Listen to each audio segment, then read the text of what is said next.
boy. Here we are again. Really? Am I doing this to you all again? Am I going to re-ribbon one of the hardest mics to re-ribbon on earth? Well, you know, they say when it rains, it pours, because the reason I'm even getting all psyched up to do this is more have come in the mail. Jesus Christ. I have 3 Kohls, and the magnets are so strong. They're sticking together. If I go like that, I could lock that mic in and lift it up. This is probably, oh shit, just did it. I don't know. These are heavy, man. 5 pounds, maybe more. Solid magnet. Jesus. I mean, that's almost like, these mics are like old hot rod cars, you know, when the engines are sticking out of the hood. These magnets are that way. This one, I took it apart and looked at the ribbon, and the ribbon is shredded, and I pulled it out, but I was putting it aside because I was actually going to do right now those 2 side by side. And I mean, this is like Evel Knievel, like, you know, when he would munch it, and he would, like, after he crashed, he would, like, well, let's jump over the you know, Caesar's Palace fountain now. And you're like, oh my God, dude, you're going to munch it. Well, the same thing with the ribbons. I was going to put 2 side by side and do them both. I got to be realistic. 1 is enough to just drive you crazy. So I'm just going to work on this one. We're going to take it 1 ribbon at a time. I'm not going to, it's not, that's kind of like showing off, but there is a huge amount of, like, possibilities of a failure. So I think I've cut 6 ribbons. Hold on, let me check. I have a little safety thing here. Now, these ribbons are the hardest to work on. Yeah, let's see, let's see, 1, 2, 3, 4, 5, 6. That foil is 0.6. I keep everything in here because of how thin this foil is. You cannot work on it unless you're just about to use it, or you could damage it. For those that wouldn't know, a ribbon mic, it's kind of Neanderthal. It's 2 magnets, or 1. This has 1 large magnet. Wait, which way? Yeah, it's 1 large magnet. Most of them have 2 left and right, but these older ones, like some 77s, and I think the 44s have 2 RCAs, but this one has, I know they have 2, but actually some have 4. The new AEAs have 4, and we'll talk about that sometime. Actually, I'll talk about it this time, but for right now, I've got to do this Kohl's. I've just shown you I have 2 more to do, so it's a Kohl's weekend, even though it's Sunday. I wasn't able to come in and work. I do have some sessions coming up, and I'm going to do another video. I don't know if I'll do that tonight. It would be cool if I did it tonight. It can come out tomorrow. But I'm just trying to be proactive in my life. I do have time. I've finished up a good batch. Actually, I finished up all the ribbons of a previous order, which would be close to 20 or 30 of them. And then right now I have 2 of a past order, and I'm going to get those done this week. So I've got a lot to do, and so I am a producer. I'm in a band. If you see my videos, I'm working on microphones. My thing, if you even want to know what I do, is I'm a producer, number 1, and I'm a musician. I really love playing in a band. That's my true love. But I've, in the last 3 or 4 years, taken on the mission of helping a lot of my local friends. Hello, Fixer. Hello, Shrimp Guy. Thank you for joining me. So I ended up, the reason I even have Kohl's, and you've seen me do Buyers, and you see me do BK5s, and all, I mean, some of the rarest, hardest mics. I even did one of the oldest ribbon mics, if you look at a past video. It's a Telefunken from the 1930s and 40s. I've done Reslows, all of them, even brand new mics. So what I do, and I started to do, is that my friends, because I live in Los Angeles, and I do have friends that are some of the most wicked producers and stuff, they all have studios. Ribbon mics have always been elusive because when they blow, they just don't work. And the ribbons are so thin that it doesn't take a lot to ruin one of these microphones. Some have more endurance than others. Like, of course, we know Royers are pretty durable. I think they're durable because of the corrugation and somewhat of the design of the microphone. This microphone, because people have asked me, because these ribbons in this are, to give you an idea, most ribbons of the world are 1.8 in thickness to 2.5 in thickness. I've even heard some of them going up the thickness to 8. I think it's microns. I forget what they call it, but it's not millimeters. I think it's microns. This mic is 0.6. So if 1.8 is the standard across everywhere, because sometimes the Chinese companies think it's cheaper. Hold on a second. Let's see, what's he saying? What do you think about the ribbon MXLs that you mod? But as is, as a beginner, is it okay? You know, I do say those mics sound good. And out of all the mics that I get, I'll just say like maybe 2 out of 10, the ribbon looks like it's pretty good. Most of the time, the ribbons are so laxed because in shipping, they won't break. I'm assuming that it's okay. But if you are beginning, and if you're going to tune your ears to something that's a good reference and a starting point, if you get one that at least I've done for you, at that point, you will have a great reference going into your laptop or computer, or maybe you buy a Tascam 4-track recorder. You will be shocked on the difference. With a Tascam, just a 4-track recorder and that mic on a drum set, you'll be like, oh my God, man, I see now why Tom Waits, Kim Deal, PJ Harvey, why that's their gag, because you can get such great results. And that's a little bit of how I feel about ribbon mics. But you don't have to do that. If you're really trying to get a different taste for things, it's a roll of the dice. Because sometimes, but I mean, generally speaking, they do sound good, but not as good as when you buy like a $700, $800 Royer mic on your first buy. And then you're like, oh shit, that's a real ribbon mic. Sounds great. What's the big hoopla about? This mic's great. Well, that's exactly what you pay for. So I do have to take this apart as I get into it. I got to put my glasses on. I do, speaking of MXLs, I think this is the one you're talking about, the MXL R14. This is an empty box. I've done a bunch of them. They're 99 bucks. You pick them up at Sweetwater. And if you're in the United States, contact me to get my P.O. box. You can buy them on Sweetwater. And because it's free shipping, you can ship them to me for free. And then in return, I charge $250 for upgrading the ribbons. But then I will ship it back to you for free, insure the microphone that you just bought, and insure the upgrade. So if anything was to happen, you'd be covered. Now you could say like, well, Manny, that's like 350 bucks. That's a lot of money. I can buy a fathead for 350. Well, the fatheads kind of have the same transducers that are inside MXLs, and they need to have a good ribbon in them. So even if you spent 350 and bought a fathead, and you're like, oh man, I got a Lindell transformer in here, all that means is you have a loud, bad sounding ribbon. And I know if you put that in front of a drum set, you could be like, you know what? Fuck that guy, Manny. This sounds great. It probably does sound great. But when you put a great ribbon in it, it's the same as putting up a Kohl's and you're at Sunset Sound and you put that on a drum set and you're like, holy shit, that's what I'm talking about. Or use that as a single overhead like Ringo Starr. That's what we're talking about. All the big studios of the world have ribbon mics. When they blow, they get them replaced. Jack White has probably an anvil case full of these mics. When he does a record, and I know because I was at AEA, and this is the era when Wes Dooley, that was his company. I happened to see a case come in, and they pulled out all these Kohl microphones that Jack White had just finished a record. And it wasn't the White Stripe era. I believe this was when he was doing his own stuff.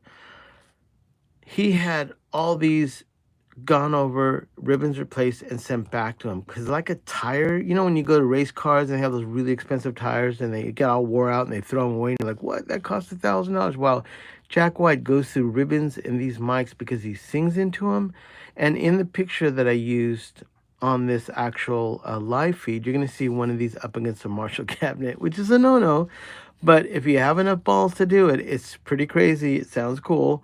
But use your best judgment. These have some of the most thinnest ribbons in the world. They do fail really fast, but Jack White doesn't care. He sings into these.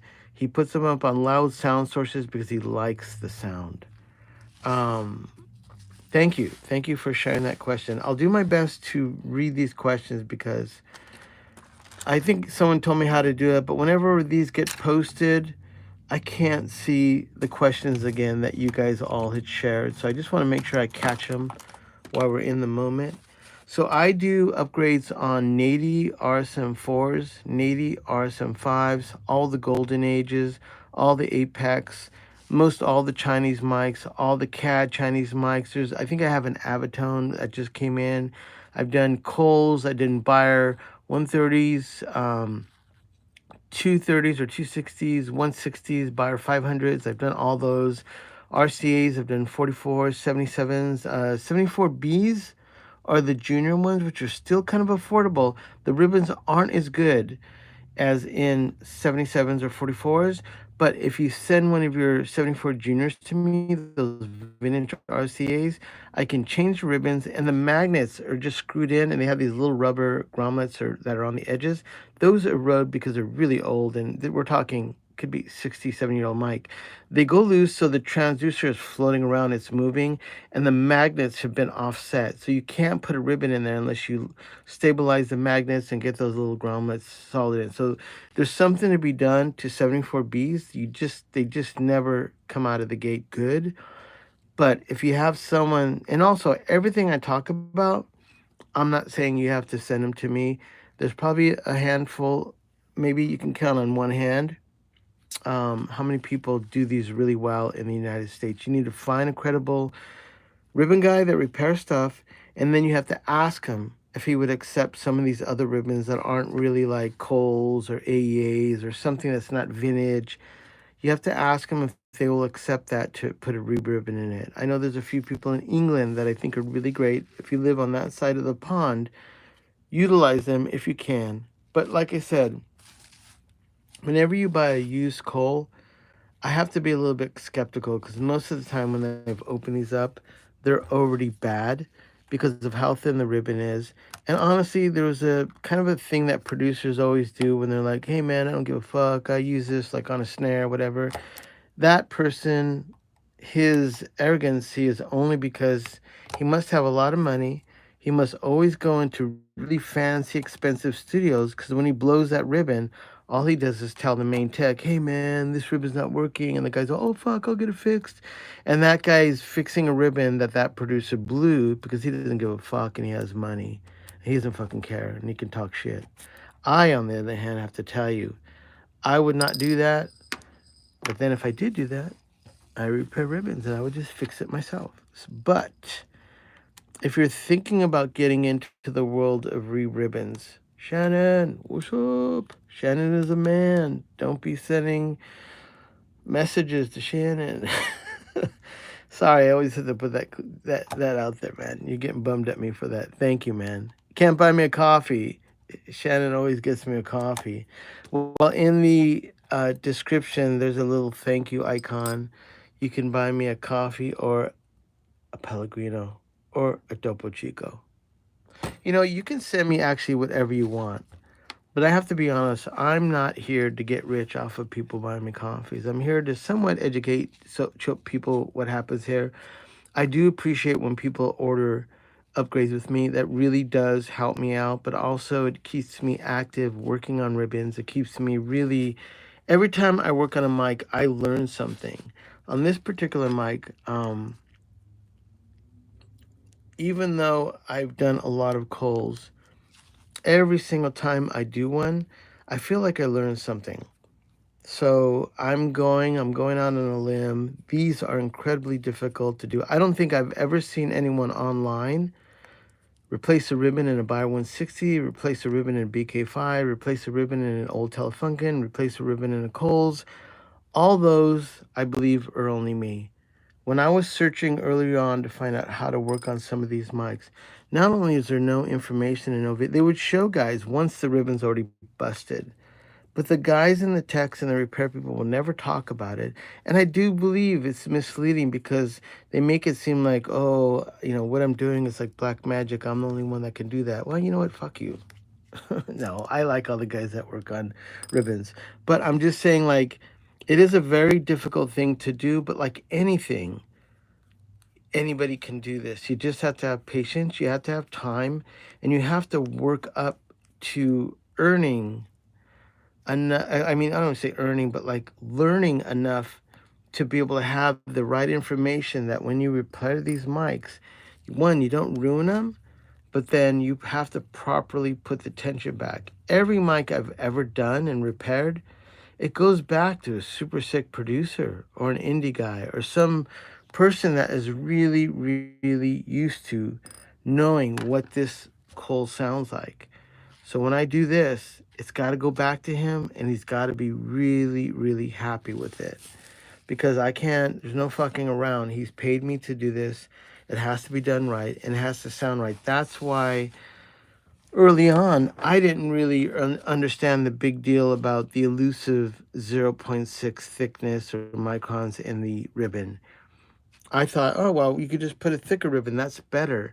They sound different with thicker ribbons. You could. That would be something else. That would be like changing a little bit of the DNA of the microphone.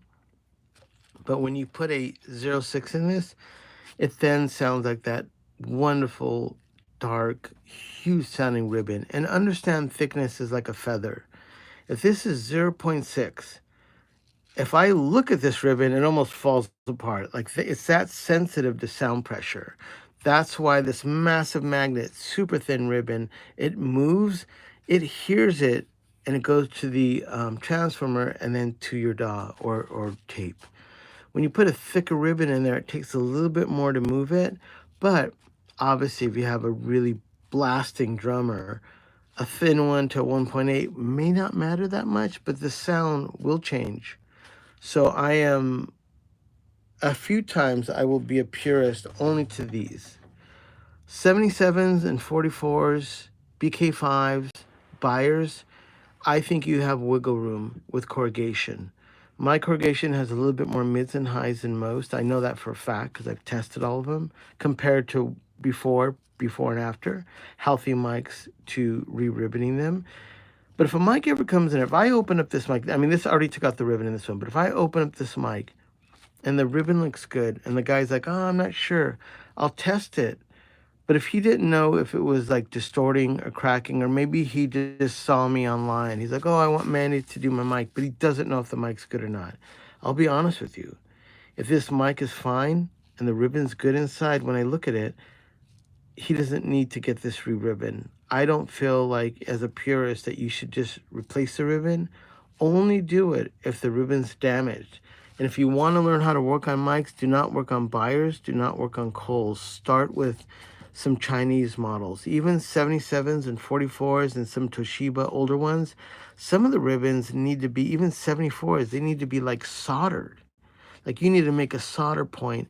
And even though that ribbon is super sensitive, if one little speck of solder was to, solder kind of drips and shoots off, you could damage the ribbon. But some of the 77s I've gotten, or 74s, I had to solder the clip onto the ribbon, and it was so hectic. So, yeah, man, I know.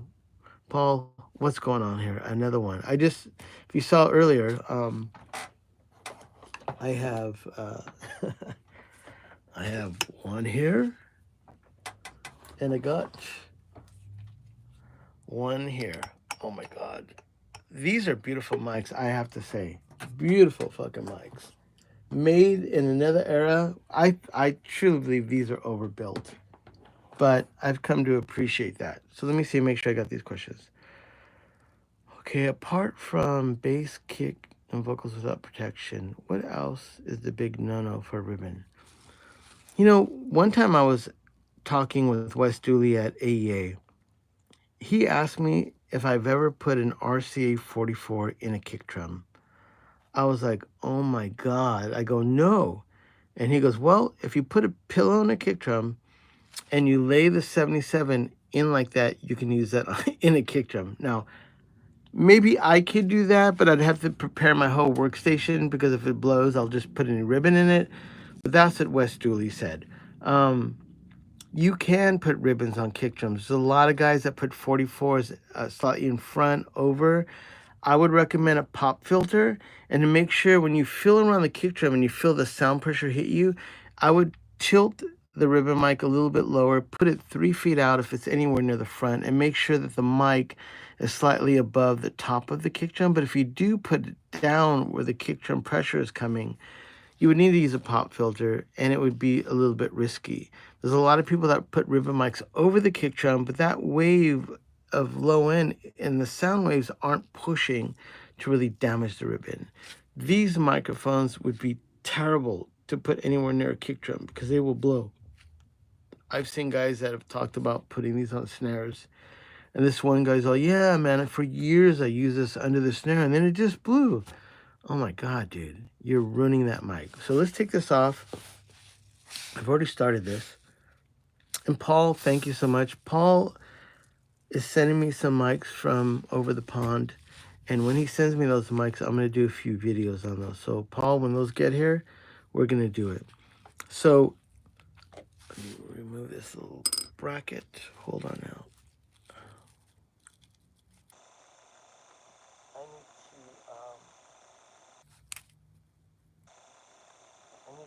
So this is the one mic that, like, when I talked about being overbuilt. So that's the inside, which this is somewhat of the protection. It's like a silk screen.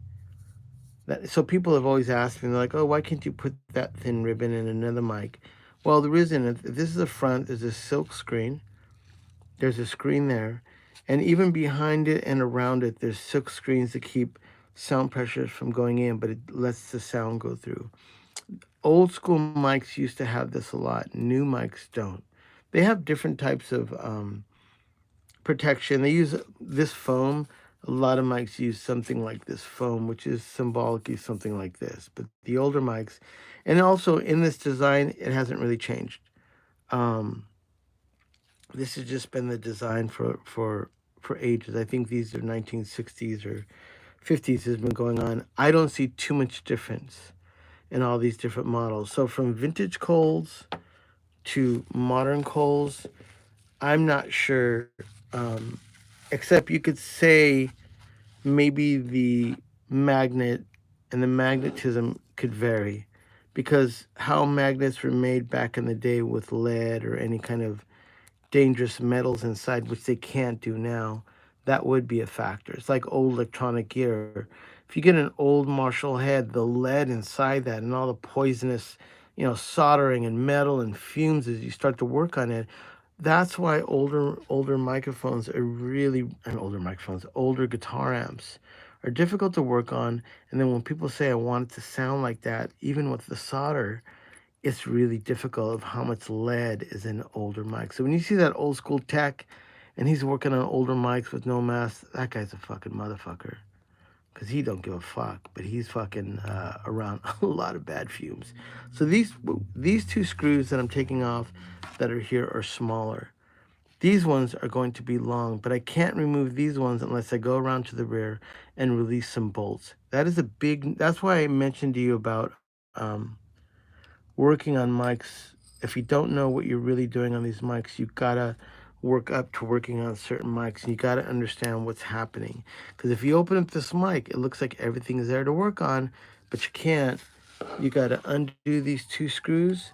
You gotta remove these two brackets, and you want to be leery because these are just glued on. If you pull that or you're trying to force this off, those get unglued from the transducer. You have to glue them on. It's not a big deal, but why have to deal with that? Why, if you don't know what you're doing, work up to it. I'm not saying don't do that. If you happen to have a Kohl's and you're just like, I don't give a fuck if I fuck it up, all right, go for it.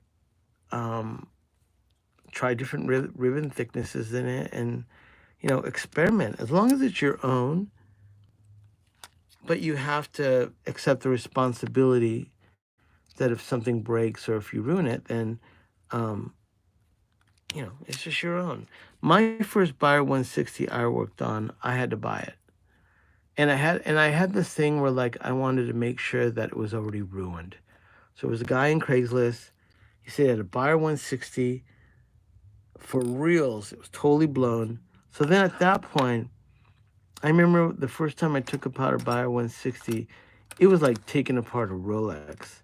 Everything it was like landing up on an alien planet, and you find a flying saucer, and then someone says, "Can you fly this home?" And you're just like, "Fuck no! I don't even know what this writing says." Well, Buyer 160 for me was kind of the same way, and I remember I took it apart, and before I even put a ribbon in it, I took it apart and put it apart. I put it back together over and over.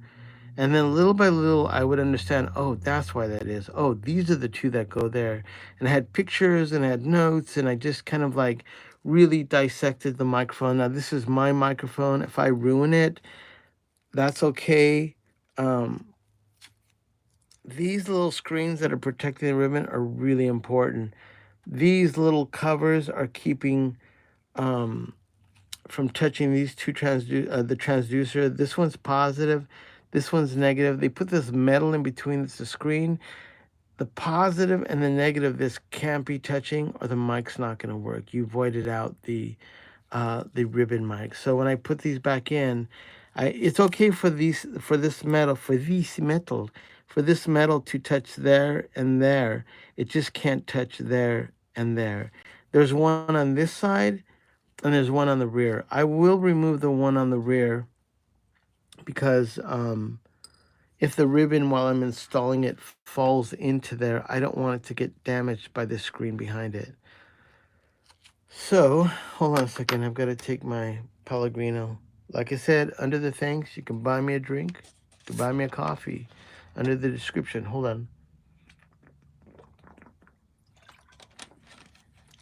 But if someone told me I'm going to make a living off of selling coffee on YouTube, I've got to say that is not possible. But everything you guys do helps me wake up every day, get over here, feed my brain. I don't drink, I don't do drugs. I do love Pellegrino, and I do love espresso that I make at my casa. Don Francisco.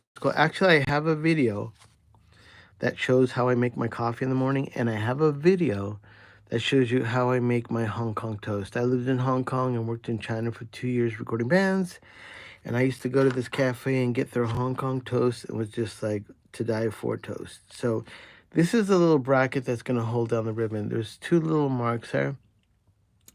I guess that's telling you like that's where the ribbon goes, I'm assuming. But I'm going to keep my parts together. The two brackets and the two screws, I'm keeping them up here.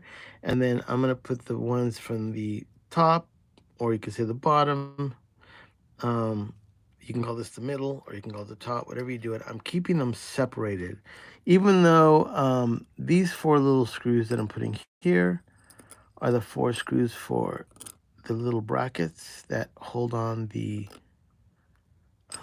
back of the Kohls. I just want to keep those separate. You can't really confuse them. Let me see if these are the same.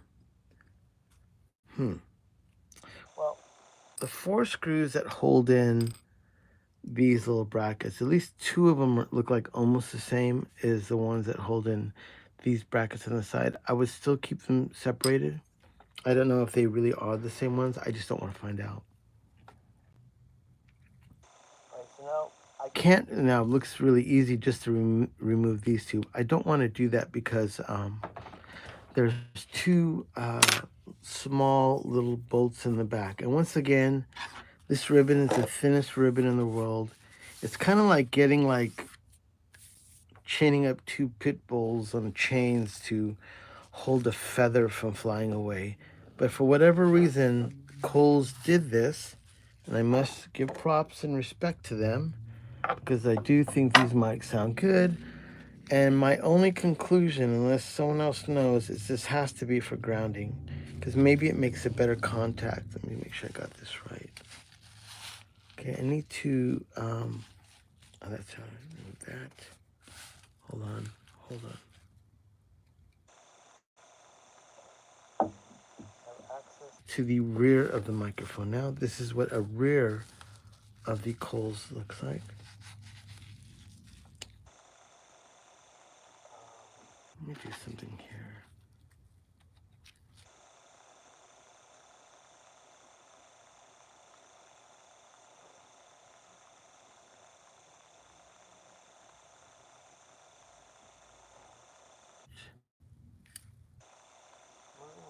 Away because when I put that ribbon in there, that is going to be a nightmare. Hold on. Even though that is a protective thing for the mics, it's definitely going to get in the way when I put the ribbon in, and I don't want that to really be fun.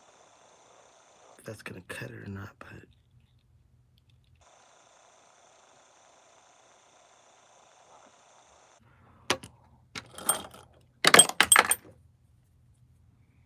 well, there's no ribbon in it, so I don't have that much fear of this magnetically grabbing these scissors, but I do have to get rid of this.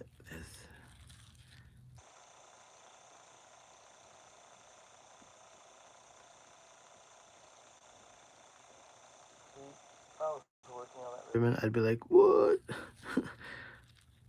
I am working on this ribbon, but I meant to say is if I put a ribbon installed and then I wanted to do this later, no. All right, that's enough to get it out of the way. I do have to get that out of there. So this is the metal piece that I mentioned was on the bottom. And I do want to keep these separated from each other. So the one on the front side is here. And, hold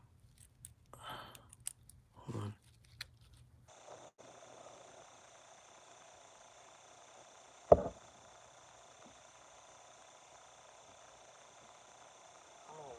Do that on there. And once again, these are keeping, these little pieces of tape are keeping it from touching the, see this wire, this will be the positive, and then these two wires that are coming around the backside are the ground. So this is pretty much engulfed with a negative, so you have positive and then you have negative. It's kind of like a humbucker of a pickup.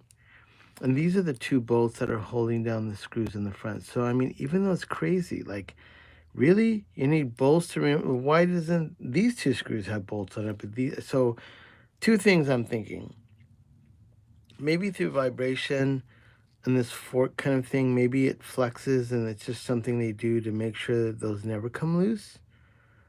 Or maybe for grounding, those screws that go through the body that are holding the top part of the ribbon make a better contact with this, and then the ground travels through, and you can't see it, but there's two wires that go underneath that meet like a fork, and it goes out to the negative wire.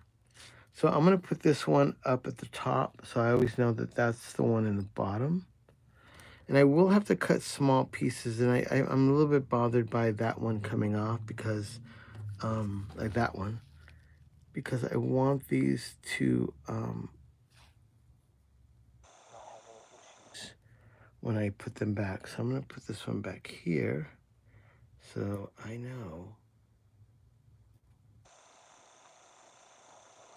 Hold on.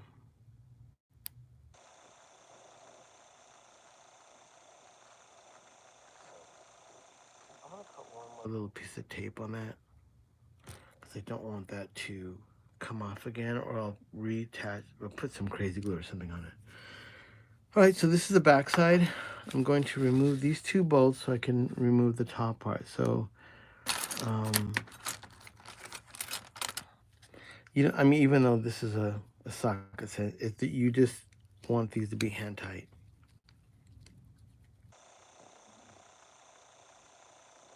Everybody, thank you for tuning in.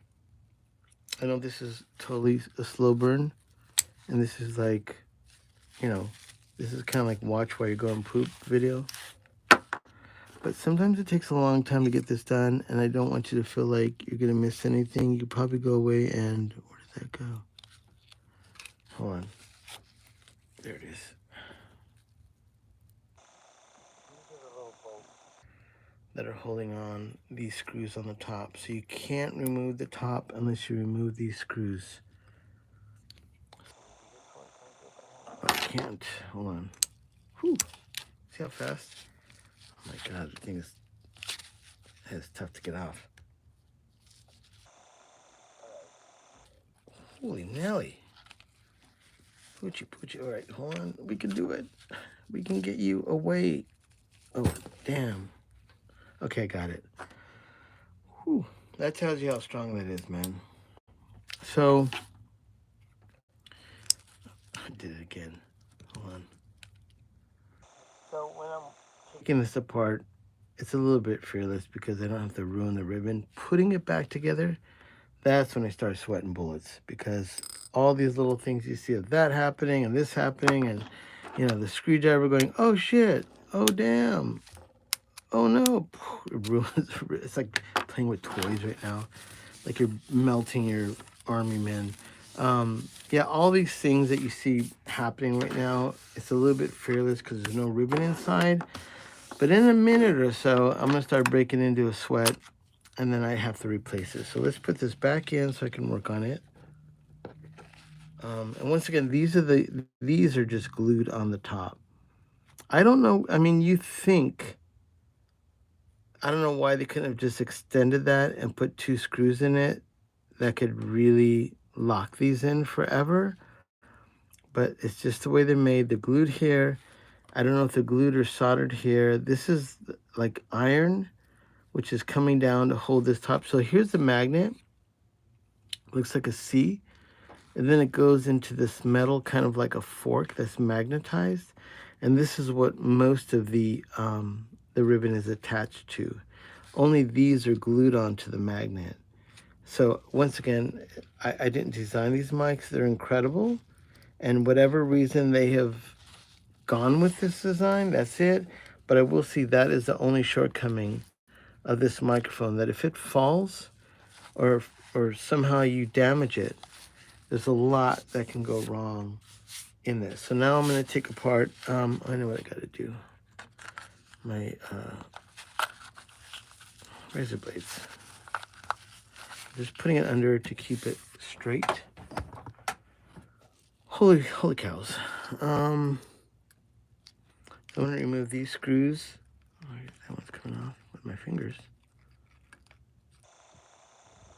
Like I said, this ribbon inside was wasted.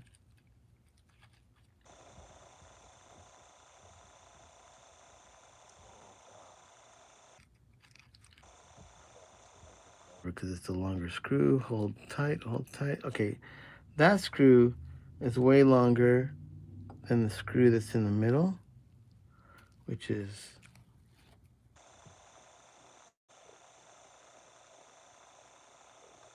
so that's the screw in the middle of the back,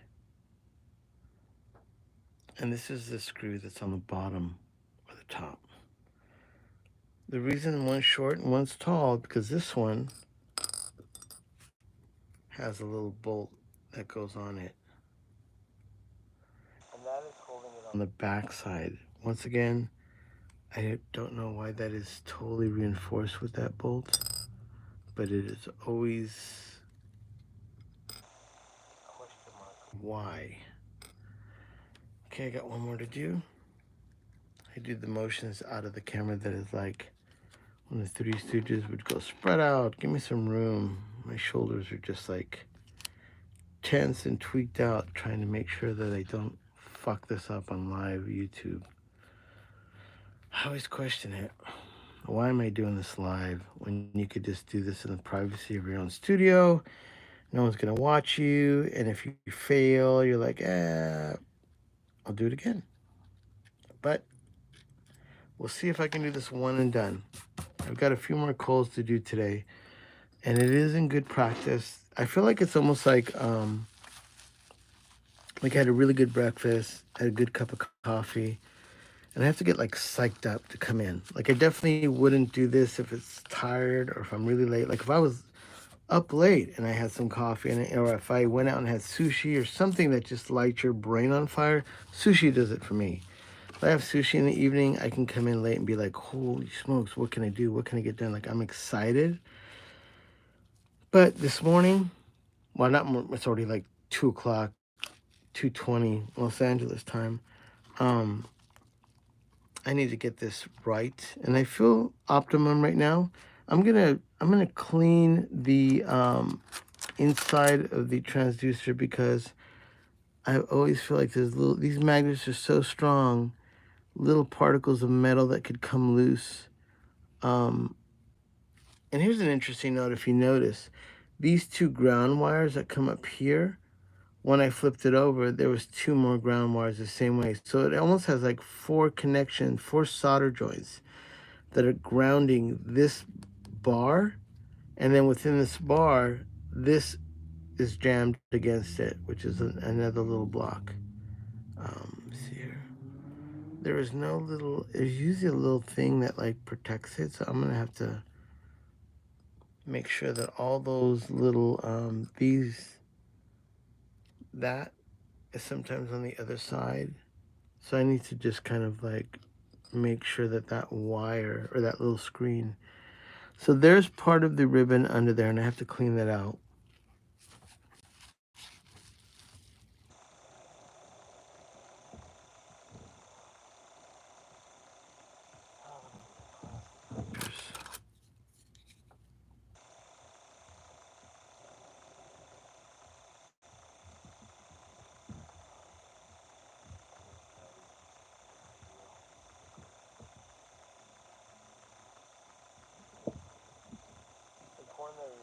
Anything from the previous ribbon so it doesn't fly around in there. Time I'm just using alcohol. Now I was doing another ribbon a while ago.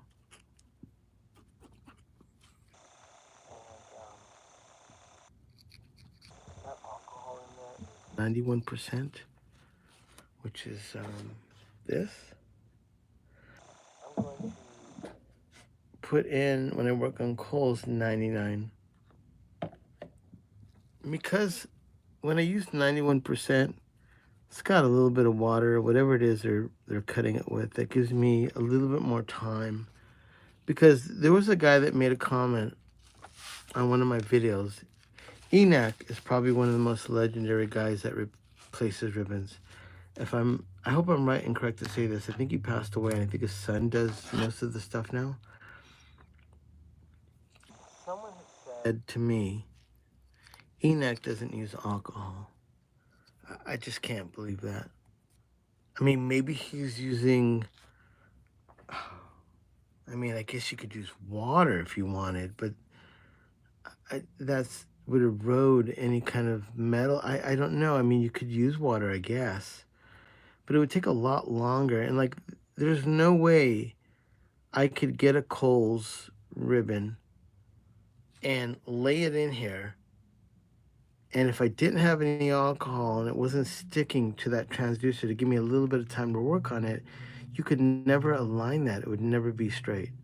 So he made a comment, or someone had told me that he doesn't use alcohol. Now, I've never seen any videos. If he has a video where he goes from beginning to end and he lays a ribbon in there with no alcohol and puts the clamps on, no alcohol, and does everything no alcohol, I want to see that because maybe I can learn something from that. But most people I know around the world that do this, you need alcohol to secure all ribbons down. When you see me playing with ribbons and I'm moving them around, the alcohol, like a suction cup, is keeping the ribbon on that flat surface so it doesn't fly away. I use it to my benefit to move that ribbon around. But when you do thicker ribbons, you have a little bit more wiggle room. When you do these Kohls, okay, I have 6 ribbons there. If I lay the first one in and it's crooked, I have maybe 1 or 2 tries to straighten it out. If I don't, the ribbon's going to tear, and I need to start over again. If I didn't have alcohol and I lay a ribbon in there, no alcohol, it's almost, I don't know, maybe I'm missing something to the guys that have been doing that, and that man, that everybody, his reputation is excellent. I just don't know about that. In my world of doing ribbons, if someone said, can I do putting in a ribbon without alcohol? I would not know how to do that. And like I said, I've done 77s, 44s, Buyer 130s, 230 or 260s, Buyer 160s, Buyer 500s, 77s, 44s, 74Bs, Kohls, all the slew of Chinese, Nadies, Apex, uh, off brands. I mean, you name it. I've Telefunken. I've done Butch Vig's BK5s. I did Michael Beinhorn's BK5s. I get it, but I don't know how to do that. So that to me would be a false. And I don't know why he would. And here's the thing: some people that are old school, like I call them the old guard of this, they're like gatekeepers that don't want people to know how they do ribbons. So when I do these videos, I'm not even lying to you. I've gotten messages from a few of these cats that do this, not ones that I love, some other guys that were upset that I was showing this, which is totally retarded. I know that's politically incorrect to say that as well, but I'm 59 and I lost my filter, and I was going to school in the 70s. When someone was stupid, you would say, I'm not going to repeat it. Anyways, you get what I'm saying. Apologies if someone has someone in their family that has some mental disabilities. I am, while have empathy for those people that are caring for a child or someone that isn't. I have my own son, and I know what it's like to be a parent, so I wanted to say I apologize ahead for using that term if someone out there has someone in their family that has a mental disability like that. Now that that's out of the way, let's talk about my own mental disabilities. Holy fucking shit, I'm going to put a ribbon in this. Jesus. First, I'm going to replace the alcohol. So I'm going to pour this one back. I was doing a ribbon this morning, and I was using the 91. Put in some 99 because, you know, and this is like totally like CVS kind of quality. I'm not like, oh my God, it's so precious. Let me put in some 99%. I don't even know how much it costs. It's probably the same. I remember at one time, because of the pandemic, you couldn't find um, high percentage alcohol. So whenever I see it at CVS, that's like 91 or 99, I buy it real quick. Okay, stretching out, as the Three Stooges would say, give me some room. Hold on, let me stretch out a little bit. Holy smokes. Really? There's 12 of you watching this. I'm sorry. Let's just apologize ahead of time. So I'm going to take out my little, my Kohl's stash for ribbons. And once again, because these ribbons are so difficult, not only to handle, to cut, to install, I'm just going to put it out there. There is a high chance that I'm going to fail at least the first few attempts. Okay, so this is my 0.6. Actually, let me flip it around so you can see that it says that. That's what the foil looks like. That's what I have to work with. Do you see how it's fucked up right there? I ruined it. And see how it's fucked up right there? I literally put it in there. There's no damage. I move it from my table into here, and it's that fast. That got ruined. But once again, I'm not saying that you can't do this. I'm just saying if you're going to do it, I'll say my only warning is don't do a live YouTube. Okay, let's see. I think this one looks good. I'm just taking out a ribbon. So I'm going to put my little stash to the side. And because I can't, I mean, honestly, there's a high failure rate of doing this. I even talked to one of my buds that does this. He's one of the few guys in the U.S. I think is one of the best. And I remember I was speaking with him. I was like, dude, are Kohl's just a son of a bitch to work on? He's like, absolutely. And he goes, you're gonna have to do it a few times to just get it done. So I have my little glass of now. I need to, when I cut these ribbons, I need to get it separated from the paper that it came in. And the problem is, it has a tendency to want to stick to that paper. So here's a little piece I cut off just to show you. So this is the paper that it's stuck to. And then this is an example of what you don't see in the camera because I'm just a little bit nerve-wracking doing this. So that I'm trying to peel that away. This is not a piece I'm using. This just shows you the, oh shit. Okay, hold on a second. Okay, there it goes. See, even by me, I've already messed it up, but this is just how thin it is. Now watch. I'm gonna put it right here. I'm gonna drop it. Look at that. That's how light it is. I'm gonna drop it again. Holy smokes. It's like light as air. Let's drop it again. What's that, 1 second? Hold on. Let's see how long. I'll drop it from the camera. See how long it takes to fall.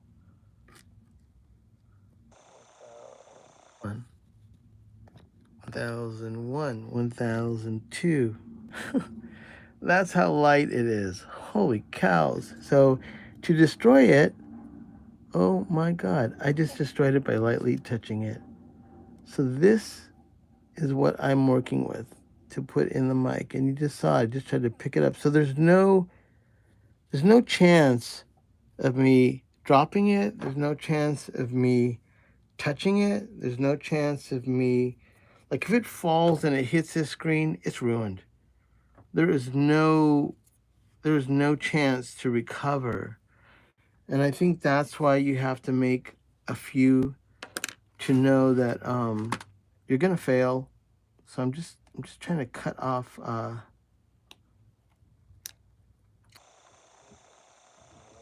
so what you just saw me remove is what I'm doing just to the side of you. So I'm not doing it to be secretive. I'm just in a panic of like, oh my God, this is so difficult to remove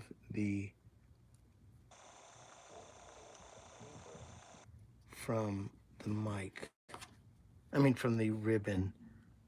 Give me 1 second. Oh my God, I didn't get it. Hold on, I still gotta cut it. So I have 6 shots at doing this. If I fail probably 3 times, I may have to bow out because the camera's in front of me.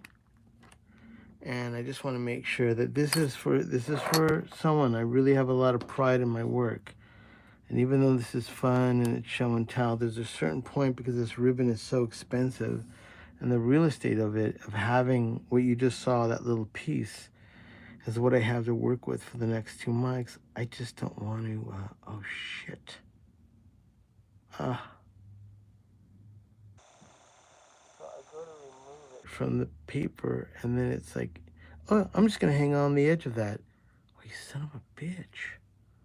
Oh my God, hold on. I gotta figure out on getting that off that paper because it technically shouldn't be sticking to that.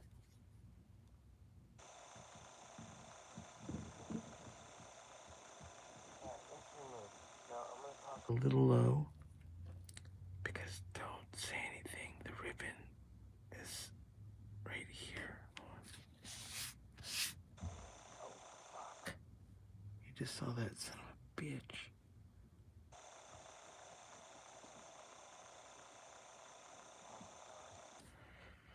All right, everyone, take a deep breath. To all 2 of you that are watching this, I'm replacing a Bio 160, which has a super thin ribbon. If I even breathe around it, it's gonna fly off the table and be ruined, and I'll be at 5, 1 down and 5 to go. I cut 6 ribbons in anticipation of failing every time. That is the thinnest ribbon in the world that you can do, that I know of, that you just saw when I dropped it from here. It was like almost 2 seconds for it to float around. That's how thin it is. If you, whatever you do, don't stare at it. All you watching this, do not stare at it because just looking at it is gonna make it fall apart. Holy fucking cows, Batman. Okay, Pellegrino.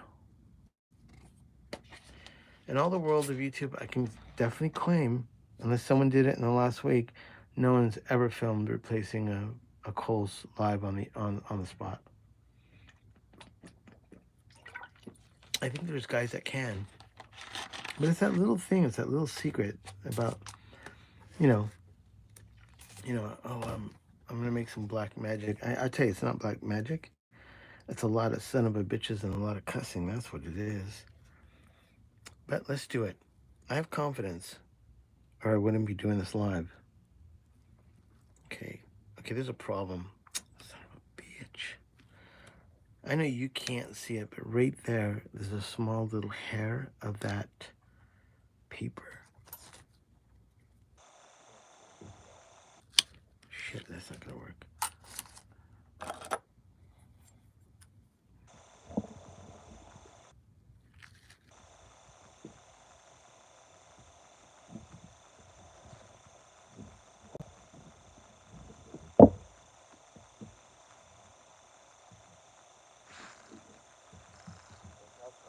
I gotta flip that up. Hold on. Hold it now. Let me see what I can use. Give me 1 second. There's a little piece of that silk is hanging out into the danger zone. I do not want, when I install that, to have that thin ribbon. You saw it kind of stick to everything. I don't want that to stick to this. So I'm gonna just see if I can get that flipped over. Put it, boy.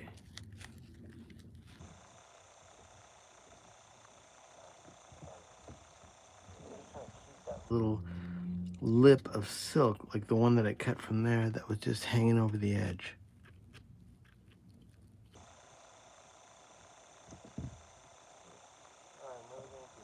Okay, I made this picture. I put in the title.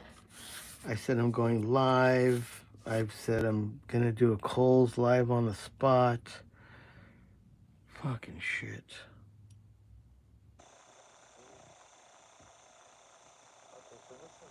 99% alcohol, so it's gonna evaporate really quick. One thing I have to be careful of, I don't get any alcohol on the magnet, because that will be a big no-no. It will. Oh shit, everybody's saying things. I didn't catch everybody's messages. Hold on 1 second. Manny, another call. Shannon. Who? Solder ribbon. I know.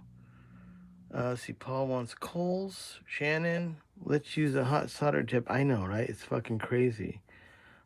Paul again. How many times have you accidentally seen? You know what?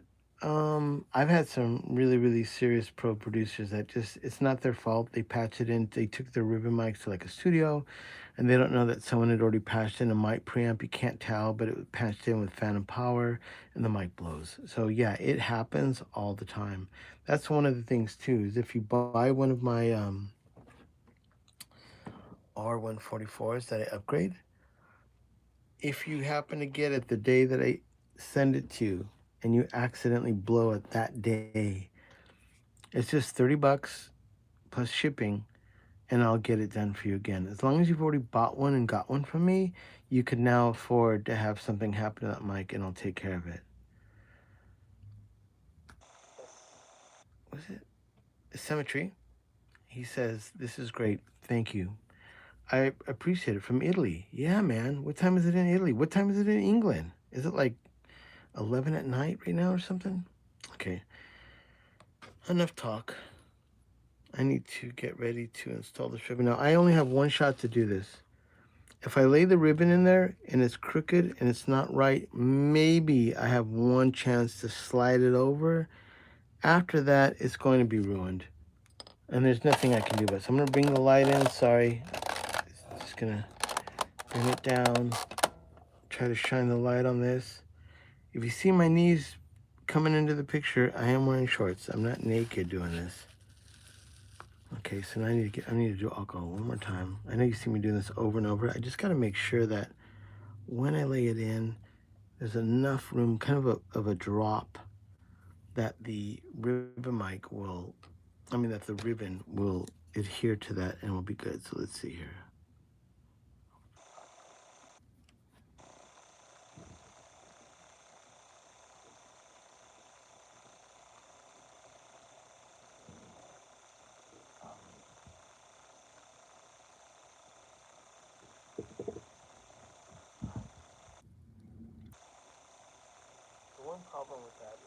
alcohol dripped down to the one side of the transducer, and it's kind of made a little bit of a lip. So there's a chance that I'm going to ruin this right now. There it goes. Oh, fuck it, Tor. You just saw it. That's exactly what I knew was going to happen. Son of a bitch. When the alcohol dripped down the other side of that, when I laid it in, I didn't have this secure. The ribbon kind of dripped down the side, like right there. Oh, fucking shit. All right. I warned everyone this happened. So that one is ruined. That's one down, 5 to go. Son of a gun, that quick. It looked good. I laid it in right, but what happened is, hold on.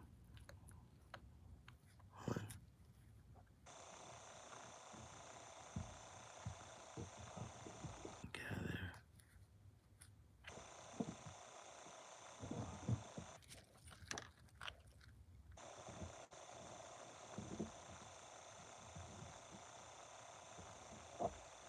So what happened was, which I knew this, but my calculation of it sticking on this side, I miscalculated. As I lay it in, I want it to stick here, and I want to stick there at the same time. When I laid it into there, and it was too laxed, it crept down and went down there. And I knew, because this is so thin, that if most ribbons, other ribbons, the thicker ribbons, I would be able to stretch this out and eliminate that issue. But like I said, with the Kohls, you have one shot. All right, Paul, let's see if I can get this done before your bedtime. So that was one, and I have 5 more to go. Like I said, if I get down to 3, I may have to, like my little hoopla of doing this live on the spot, I may need to move the camera and really get into it. Like everyone who does this, I cannot, like I said, I have a limited real estate in my foil. So I need to, hold on a second, piece that I really like. Okay, so let me take this one out. Oh my God, man. Can't believe I'm doing this. Thank you guys for tuning in. You just saw me blow one ribbon. One time I did it was one and done. I think the last ribbon I did that was a Kohl's. On the first shot, I got it. I was so fucking happy. So let me cut this.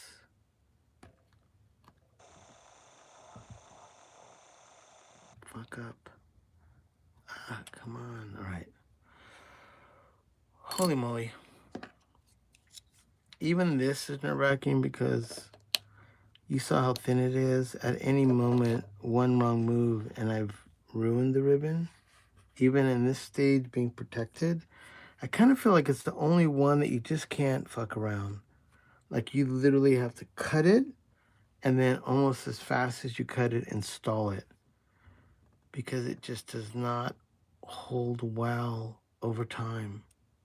And you can't really just like shuffle it around. Like those ones I cut were in anticipation of me installing them immediately.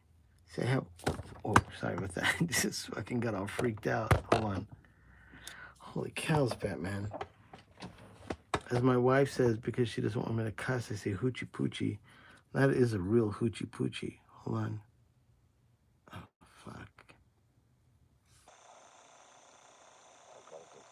Little piece of paper, and it's just, oh my God, man. And it's really hard because I can't put the pressure. Oh my God. Hold on.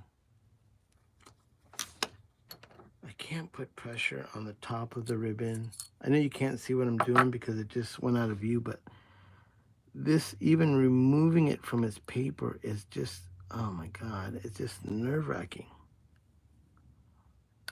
A little bit so you can see what I'm doing here. I'm trying to remove the paper from the ribbon without damaging the ribbon. Oh my God, it's so nerve-wracking.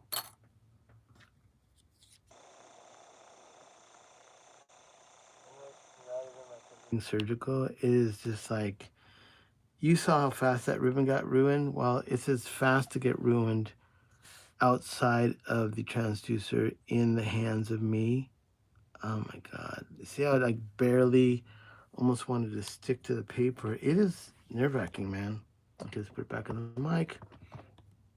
Once again, okay, so now I know what my mistake was. I put too much ribbon that dripped over the edge there. So what I need to do now is when I drop the ribbon, I need to make sure the alcohol pours out the back. And when I put the alcohol there, oh my God, I just blew the ribbon away with me talking. Son of a bitch. Hold on. Everybody keep it down. You get the drift. I'll talk to you after that. Let me just get this in the mic first. Okay, so I want to put the alcohol so it doesn't drip down the front here and drip down there. I need to have the alcohol drip towards the back. So I'm going to put on a little bit of a hill.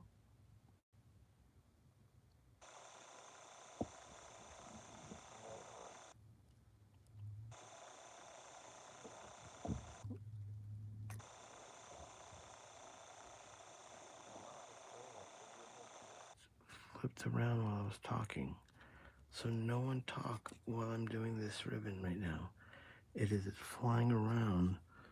But I usually have this weird way of like knowing how I want to install the ribbon. I can't see it right now for the Manny whisper style. Hold on. Shit. I don't like it that way. How do I like it? I like it like that. Hold on. Okay, that's how I'm going to install it. Fucking shit.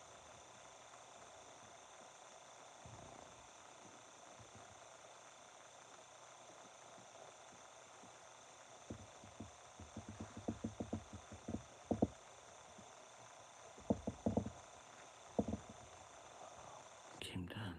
Shit. Hold on. The alcohol already evaporated, son of a bitch.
I'm just fucking sweating balls.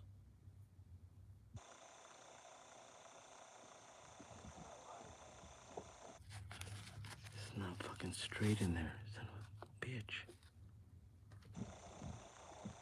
I really think it's tore right now.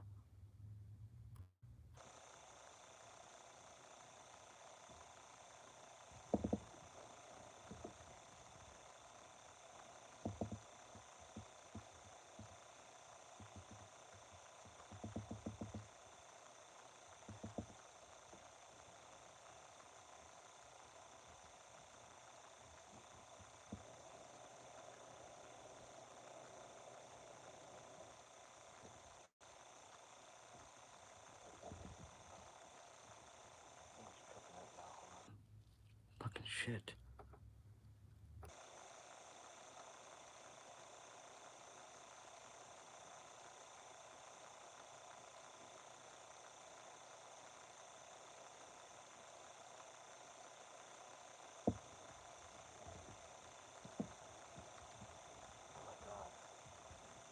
I think I did it.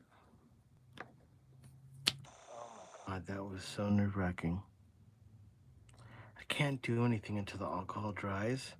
I still have to put the brackets in. If I put the brackets in and I don't like it, I have to redo it again. But that is installing a ribbon in a Kohl's. Oh my fucking god. Now I can still fuck up this ribbon. I hate to say it. I got like 5 more things to do. I could totally blow this. Oh my god. It's so cool. I know I got England in the house. I got Italy in the house. Shannon's in San Diego. Am I right, Shannon? Is that where you're from? Oh my god, man. So I'm just giving it a second for the alcohol to dry. I'm not even adding the suspense. There's still so many things I still have to do. And even me talking, I don't want to take a chance of fucking this up. I need to now put the brackets back in, which is nerve-wracking in itself. Yeah, Los Angeles. I'm in East LA. Where you at, man? On weekends. Mr. Weekends, how are you, sir? Or ma'am. And maybe it's a madame. I think when I checked my YouTube status of who watches me, there was no women. No, there was one girl. Actually, no, I take that back. Someone just about 2 weeks ago, with her husband, but she's the one that saw me, ordered 2 MXLs for me. And like I said, if you guys can, if you watched all this information in my description,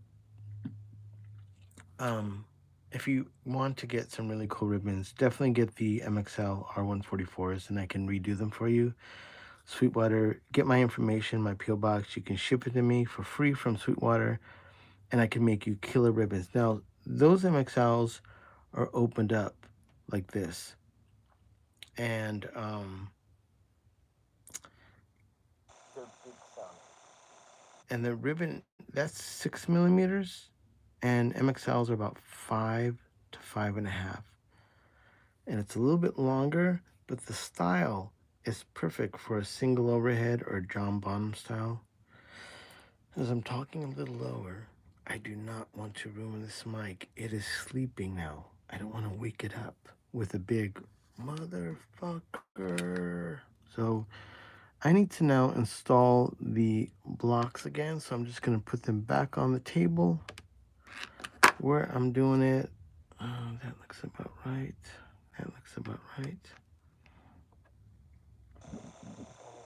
The screws corresponding with the brackets.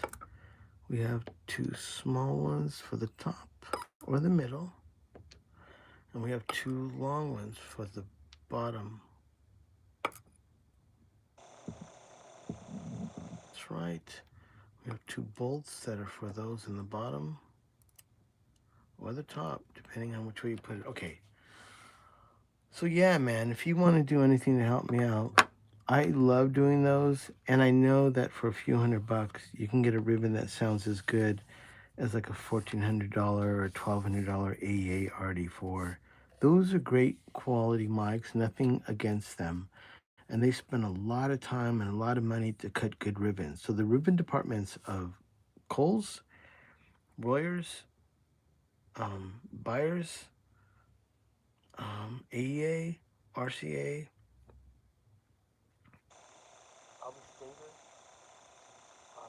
get, those are the best. When you start getting into Golden Age, MXLs, Nadies, Fatheads, not Cascade. I think Cascade cuts theirs with a laser. I do think they take a lot of pride in them, but the Cascades that I've done have all been wasted inside, so I'm not sure. What's that company? There's a company out of Australia that they have a machine install the ribbons and tune them, like a CAD. I think CAD has some ribbons that are done like scientifically. But the funny thing is, though, I've never heard anyone say, man, you know, does it sound like a CAD? I mean, don't get me wrong, I love CADs. For years, I used CADs on the tongs, but not the ribbons. Okay, you know what, if you notice, I just take a minute. I got drenched. I'm completely I had to turn off the air conditioners and anything wind in my studio, so I'm totally like a fucking wet daddy. Hold on. So now I need to, oh my God, hold on. What I don't want to do is at this point now drop a part into the mic, into the ribbon. That was such a son of a bitch to do. I don't want to ruin this. I really don't. So I need, the good thing about Kohls is once I get it into the area of the transducer, these are kind of locked in. They're not magnetized, but I don't want this to fucking buck the ribbon. Oh my God, it's not going in straight.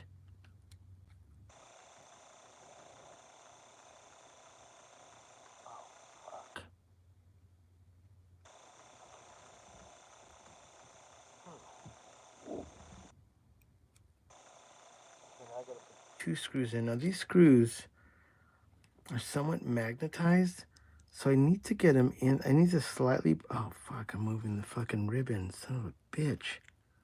I gotta get him into the fucking hole. Oh my God, the ribbon's coming slacked. Hold on. Oh fucking shit, really?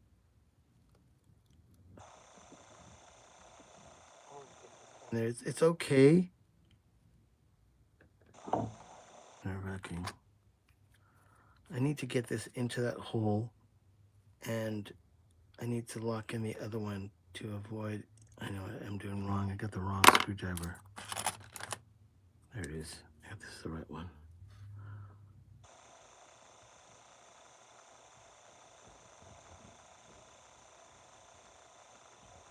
And screaming to go left or right. Man.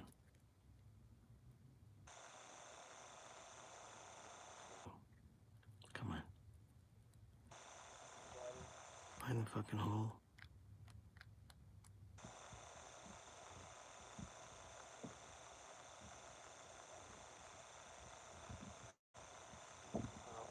It's fucking sticking to that screw and it's like winding around it. Are you fucking kidding me? Oh my God. Look at that. Bad idea, Manny. Bad idea.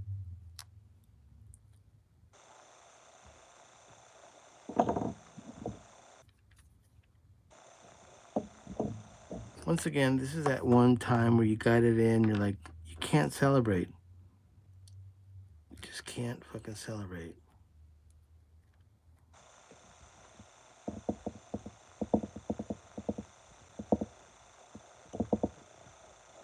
Oh, fuck.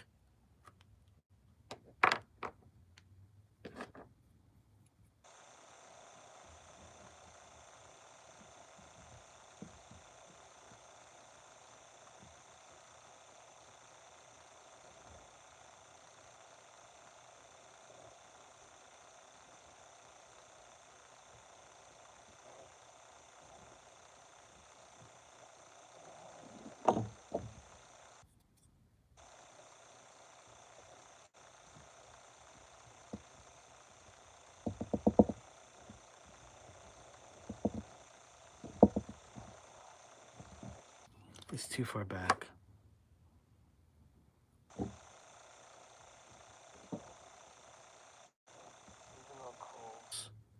They're pretty good fitting. Oh, fuck.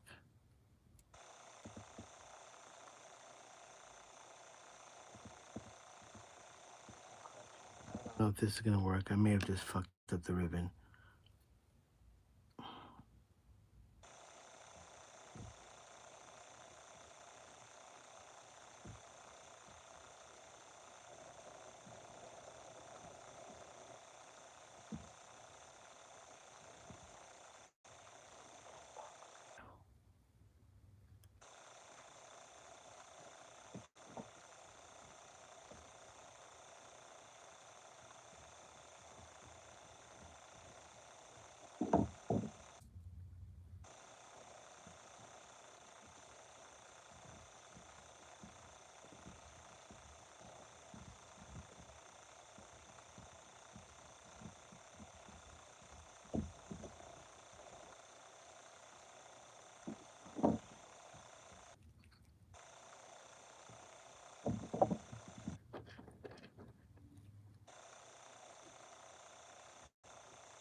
fucking mind right now. It's like, fuck you, Manny. You thought you were done? Jesus Christ.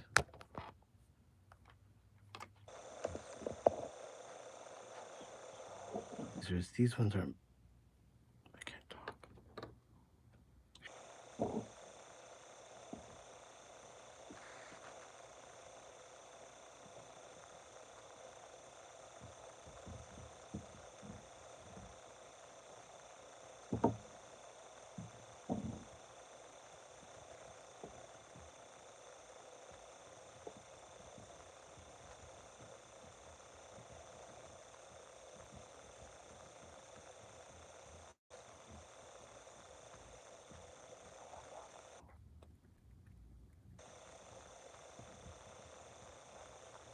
They're magnetized.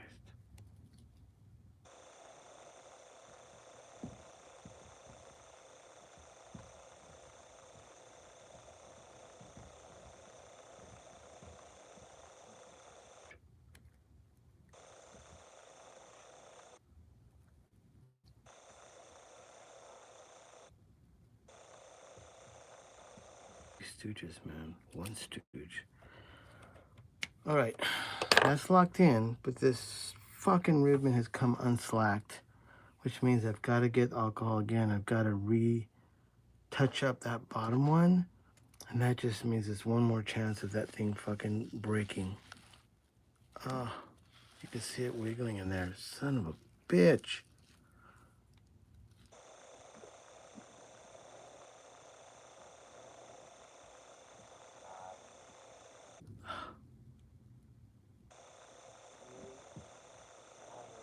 Weird angle. I didn't expect it to stick to it that quick.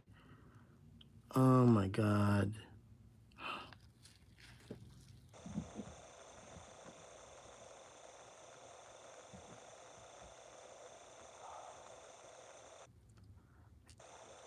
Off it.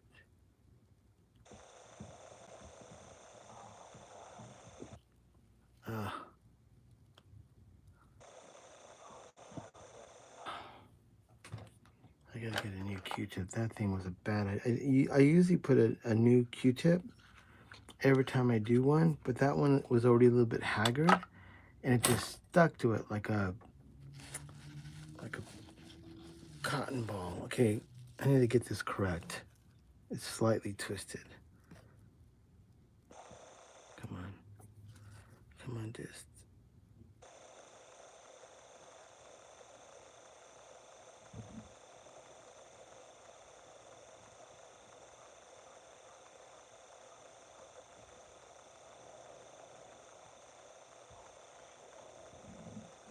Oh my God.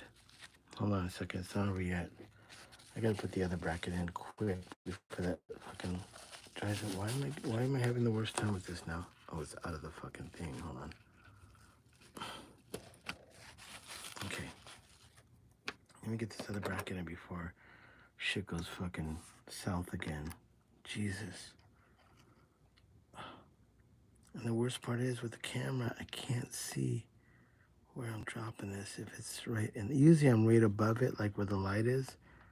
So I there's no fucking around now. Oh my God.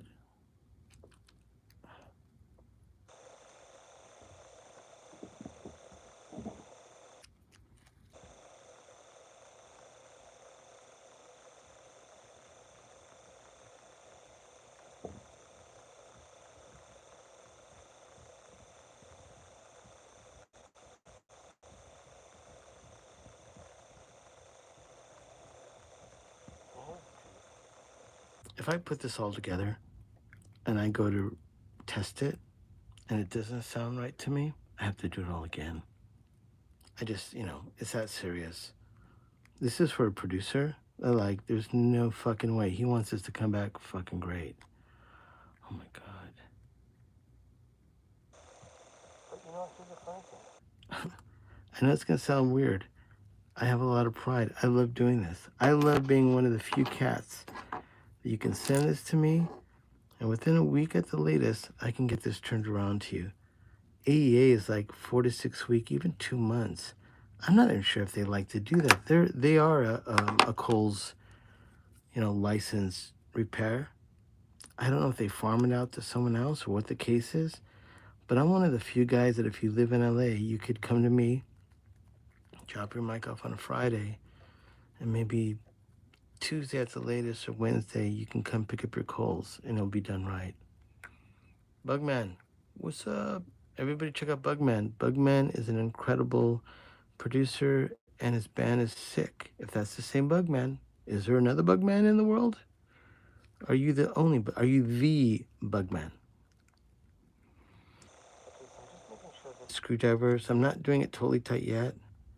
I just want to make sure that these screws are going in because I still have to put the bolts on the bottom.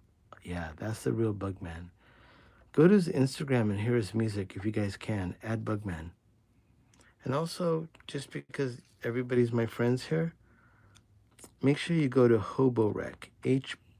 Hoborec, like recording. Hobo recording. Hoborec. Ulf. ULF.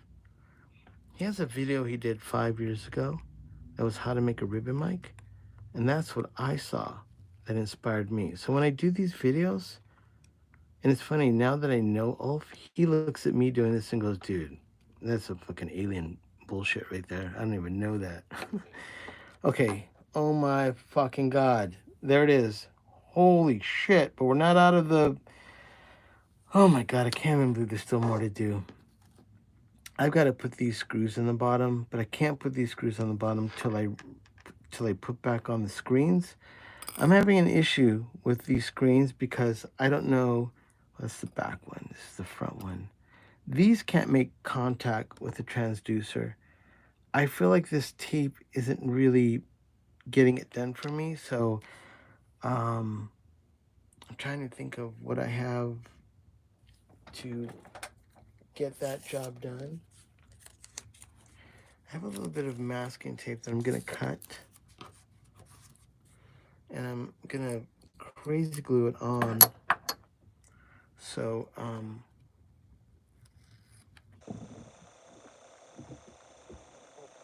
it makes me a new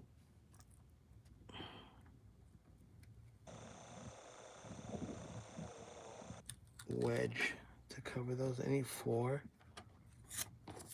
So I'm going to cut 2 more.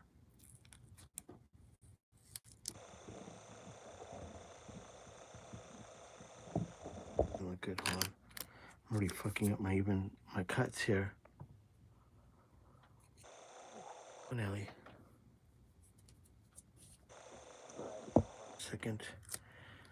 This is actually really important. I need to get this right because the grounding is a massive problem if these screens to properly not touch the transducers. So I just need to double check these, get them right. I don't want any problems when I put the mic back together. I appreciate everyone sticking around. I mean, I do love to do this, honestly. Why would I invite myself for failing in front of people unless I have some confidence I can get it done? But I will still do the warning. I'm not out of the woods yet. This could still go fucking wrong. So what I want to do now,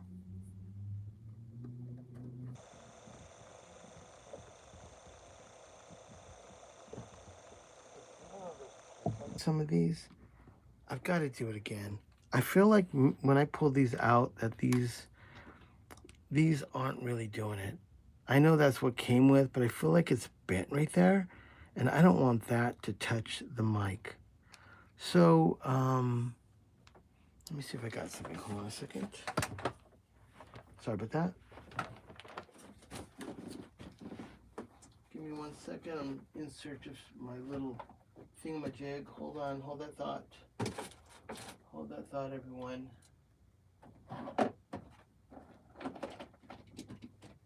Hold that thought. Where are my thingamajigs?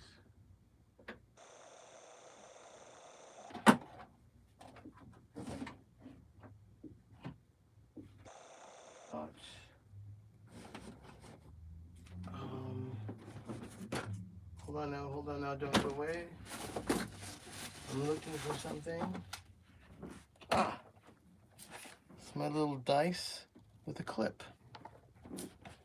That's what I need for this part. So let me just move this to the side so I don't scare anyone and scare myself. I need to glue these together. Let me see here. I do have nail polish remover. I'm just nervous right now, man. That was such a son of a bitch. I don't want to screw this up now.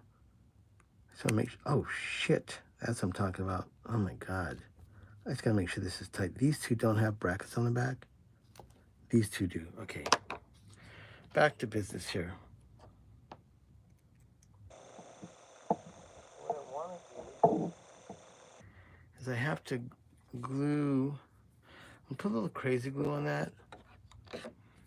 And you know what, actually more than that, I'm gonna use some Elmer's rubber glue. I use a lot of that in ribbon mics because this may be worked on again by someone. It's really easy to remove. It's another, I don't know if that's it's so stupid to think that this is like a trade secret, but when I do Bio 160s, you have to do 3 different types of adhesives in those. And rubber cement is one of the ones I like because sometimes you have to revisit the mic and it really isn't permanent. So I have a little bit in here. I'm just gonna put a drop on that. I obviously don't want that to go into the mic, so I'm gonna do this outside that transducer area.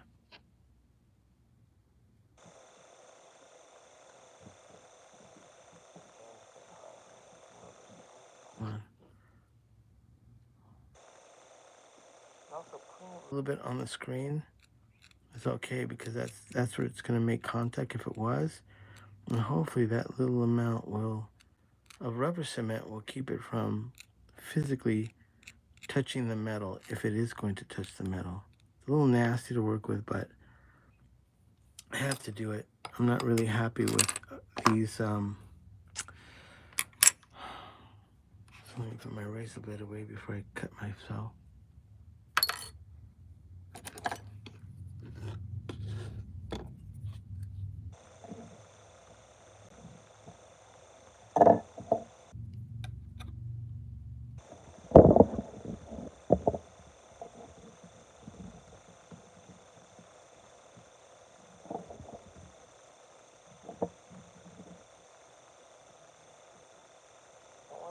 Below it, because the to my right is where the ribbon is going to be laying, and I don't want that to be there. But I want to make sure that this is not going to touch.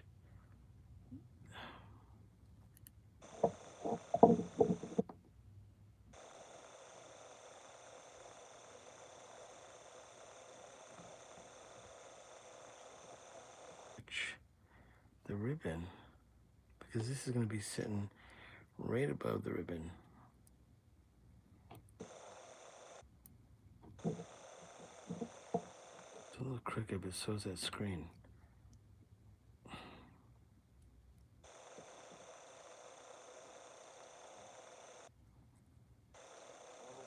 Side.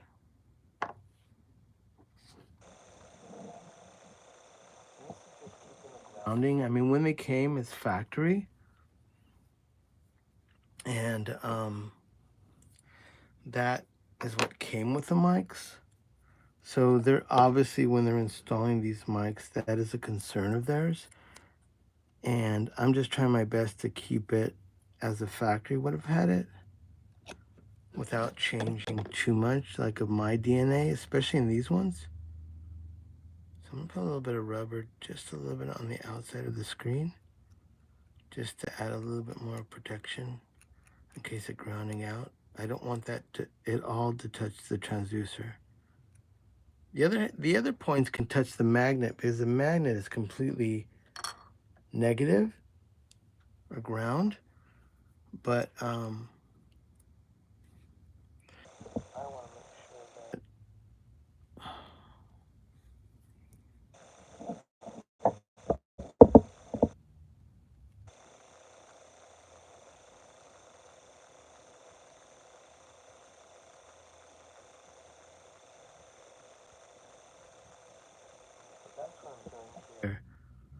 can see that I've got a piece of tape there and then a piece of tape here, because when it goes inside this, I'm gonna have to put it in there now to work on it. I don't want any of the ribbon to touch this, which I've got to fix that right now. Hold on. And here, like that's too high. I've got to pull that down a little bit. It got moved up. Hold on. Oh fuck. Like this is, oh, I just say fuck. Or son of a bitch. Sorry. All right, let that just sit for a second. So that's the, sorry, sticking my finger. So that would be considered the top of the mic. And then I'm going to do the same thing to the bottom. That's already coming off. So I'm going to re-stick that one because that's the one that came with it. And then I'm going to put a little piece of tape on my end.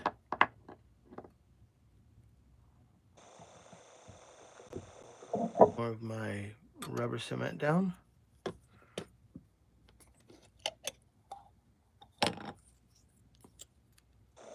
Once again, it's not that bad to get it a little bit on the screen because I just don't want the screen to touch it anyways.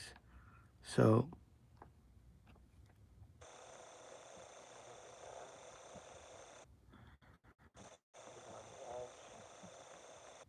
it's just rubber cement, very forgiving, but can be removed easy with nail polish remover.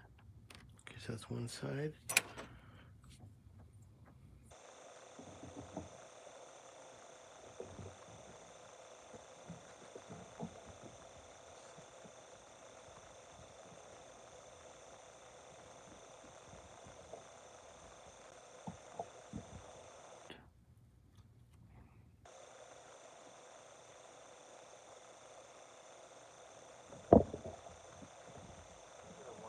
With this, so I'm just trying to, oh no, that's the way, son of a bitch. I mean, hoochie poochie.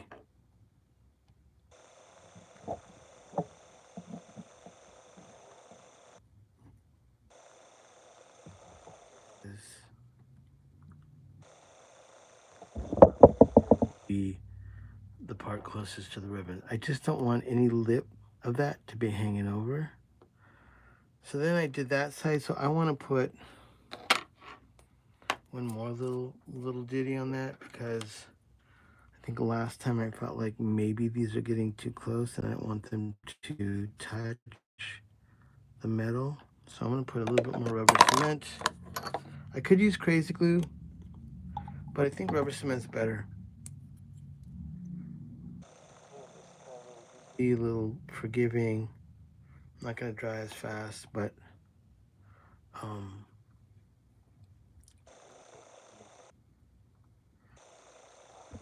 dab there. Once again, I should be fucking already done with this mic, but oh man, it's like Tourette syndrome. Like I just gonna say it. I can't let the mic go out unless I've really, you know, taken care of it. And at this point, I think I need to cut these in half. I really need, I mean, this is going to someone. So it isn't like it's my own mic and I'm just like, oh yeah, fuck it. I'll do it the way I want to do it. Guess what? You can't. You gotta do it the way this mic came, especially this one. Chinese mics, I have a little bit of wiggle room to change something if I don't like it. Or do you, but these mics, they've been around for 50 fucking years. You just got to do it the way the mic was intentionally made to do.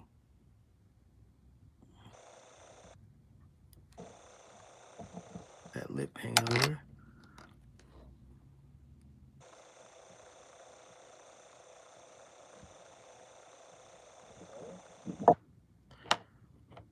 Okay, now I'm gonna do this side now. A little, right, hold on.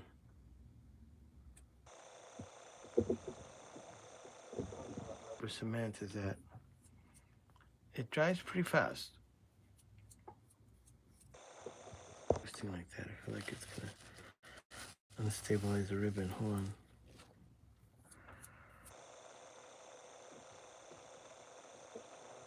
Or, you know, and these people that I'm doing these for, I'll be honest with you, they're probably enjoying themselves today. It's the weekend. I'm not saying I'm making this kind of sacrifice, like, oh, you know, I'm just saying, like, I love doing this. My wife's at work. What am I going to do today? Guess what? I woke up, had a good breakfast, had a good cup of coffee, and I was like, you know what? Fuck it. Let's do some Kohls today. I got 2 more to do. If I do this one, that'll be 3. And I know there's guys around, dude. There's dudes on the East Coast that their whole day will be like 3 Kohls, 2 these. I mean, they're just going to be knocking them out. But for me, this is my deal. I'm not a repair shop. I'm an enthusiast, but I'm also a producer that cares. And luckily enough, I do have a skill set that has permitted me to be able to get these wonderful microphones that are blown and be able to repair them, but then repair them at a level that is pro. But I am an enthusiast like everyone. And I want these to be good because I'm going to check this mic on my ATCs. And if it doesn't sound good, back to the drawing board. That's what I do. That's what I promised. I know you haven't seen it all the time, but you've seen me get a mic done, and I'm like, I don't like the way it looks. And I'll just fucking rip out the ribbon and do it again. And then I'm like, oh, this looks fucking great. So yeah, that has a lot to do with it. Not only your skill set, but your confidence, and actually know what you're looking at and know what you're hearing. So when I test the microphone and I check out with my voice, like check 1, 2, 3, I can tell you how the low end is, how the upper frequencies are. I can tell really quick when a ribbon mic's too dark. Because I don't make these mics, I can't control. To the certain point, I can do the ribbons and stuff, but I mean, I can't control if there's something within the transformer. You know, if these mics are not good. Hold on a second. This under that. Okay, straight time. I need to put this screen back in the ribbon without ruining it.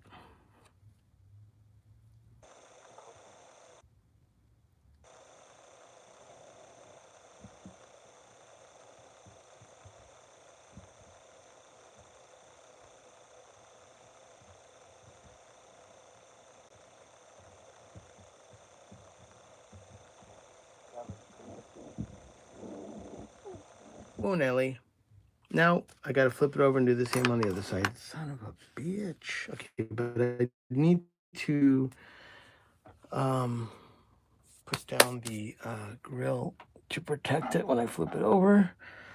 God knows I don't want anything to happen to this now.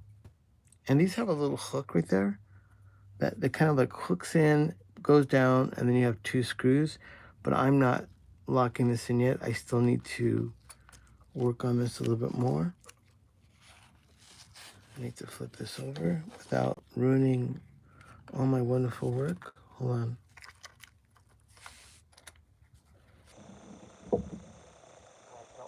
To break. Remove my razor blades. These are glued in, so I need to have access to the back again. Never do that screw. That is the ground, and it is a son of a bitch to get that cable back in. Okay, so that's the rear side. Holy cows. Now I need to put the bolts on this one, but before I put the bolts on that one, I need to put the screen back in, because I don't know if you've seen me do one before, but the bolt flew off, and luckily enough, it landed like into this plate, or into the screen.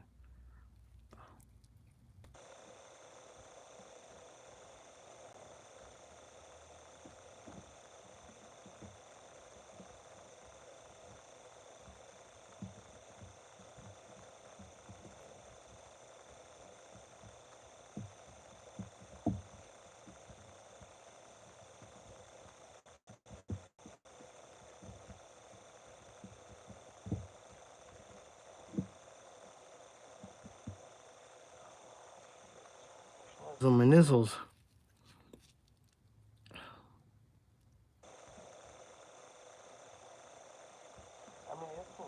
If these are too close, I can always cut these screens a hair smaller, but I kind of don't want to fuck with them yet because they've done it. I have to listen to this one and make sure. Once again, I didn't like the way the screens looked. They look like the bottom parts were still bulging out to touch this. I don't want them to touch this one to this one or that one to that. I mean, if this is touching here, right here, I just have to make sure one of these are not connecting this side to this side because this is positive and then outside is going to be negative or the ground, which I don't want. So now that I've done that, I'm a little bit more easier to put these bolts on because if I lose one of them, it's not going to fly into the ribbon and damage them.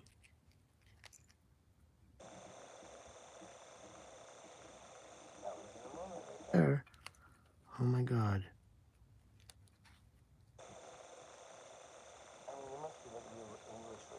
This or a little English guy. I got fucking man hands. Though. Maybe that's where I get that little bit of a little something something from. Holy smokes. Hold on.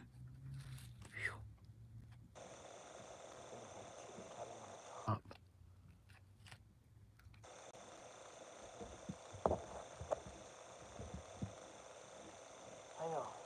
Some caption tape, but it doesn't really, I need something a little bit more solid. Okay, so now that I got that on, I need to tighten these down by hand, never using a ratchet, but this is pretty good. This ribbon to come undone, so even though I tighten these, I need to go down to the other side now, and with the screwdriver and this, not massively tight, I just, once again, I don't want, when you tighten down these back bolts, it could, oh my God, it could undo the bolts on top. So these ones. So I need to now, I am just all thumbs today. I need to put the ratchet on this side and then with the screwdriver, tighten the other side to make sure that my ratchet is tight. I'm not cranking it so massively tight. I just have to make sure that when I tighten the bottom of the ratchet, it didn't loosen the top.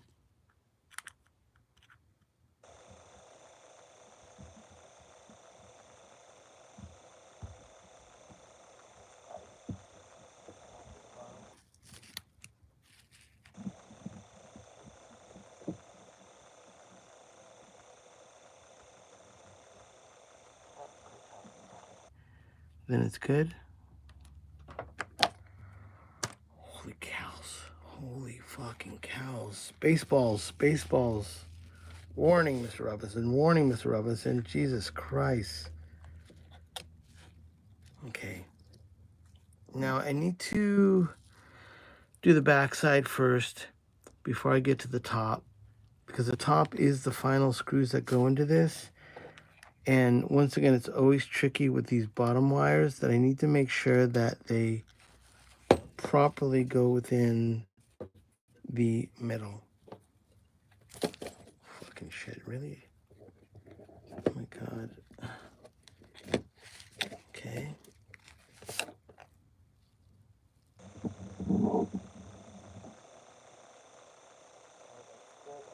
Good. So now I need to put this one on as a safeguard against damaging the bottom as I install it. Stay together for daddy. Come on, don't do this right now. Okay, it needs to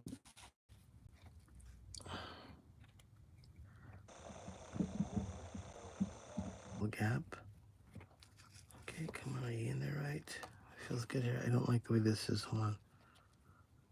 Shit.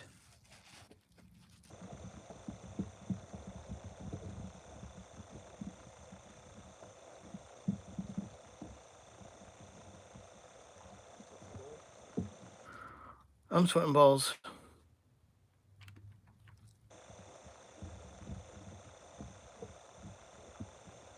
Where that feels. Hold on a second.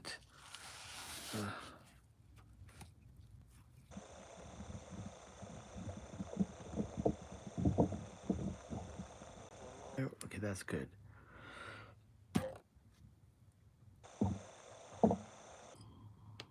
Sorry, I'm tripping. That was nerve-wracking.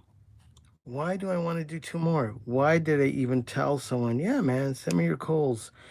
I'll do them for you. Like a madman. I like that. That one fits. That one fits better there. Yes, it does. Okay, we'll do that one first.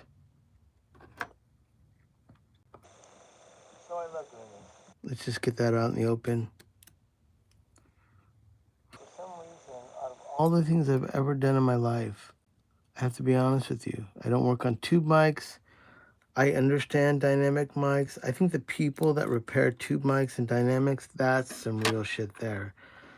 Only a few guys I know of, and I don't really see any tutorials on people doing those. I wish there was more people in your field. Even electronic guys. I will say there was a guy years ago in ribbons. I don't know what happened to him. Like they stopped like 5 years ago, and he would like really dive into restoring RCAs. And I just was like always like, man, that guy's so cool. And I don't see too much of him anymore, and I hope he's well. But like I said, there's a lot of guys that I used to watch repair mics, but they would get to a certain point, and it was never really like, they would show you how they're doing a lot of stuff, but never like really, really getting into it, you know? I don't really like the way this screw feels here. Hold on. I can't do these too tight because I'm not even lying. It'll rip these brackets right out of the back of the magnet, and then I gotta fucking glue them. I'm sorry I cuss a lot. I have to just say, like, I'm 59. I lost my filter about 55. I mean, I always cussed. But now it's true to say I just don't give a fuck. And that doesn't make any sense if I said I'm in cussing and then I just say I don't give a fuck, but I don't. Okay, let's get this kind of going here. Hold on. Goes in there. Yeah, this problem before. What is that?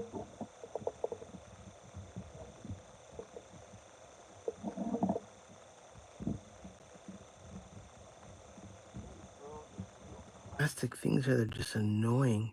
They keep on getting in the way of.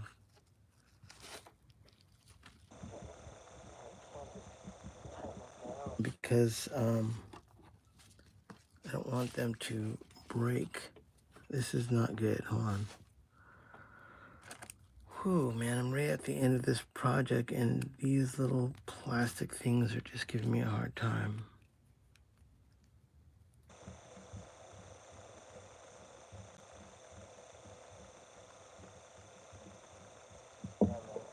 They're screwed into the brackets, answering Shannon's question. See that little, these are maybe newer ones.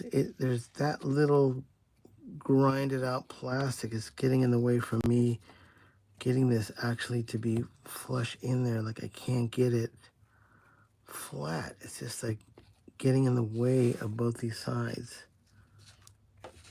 Hold on. Hold that thought.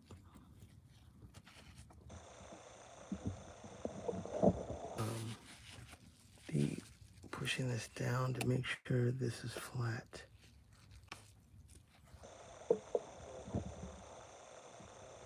But I'm trying to get it towards its best. So maybe the flat part down. Hold on. That's what it is. I can't see them, but these have got to be flat. There's a little flat. They're not fully round all the way. So they're kind of flat where it goes. I mean, once again, it's like, okay, you motherfuckers. Okay, that's flat right there. Hold on. Make sure that's right. Flat.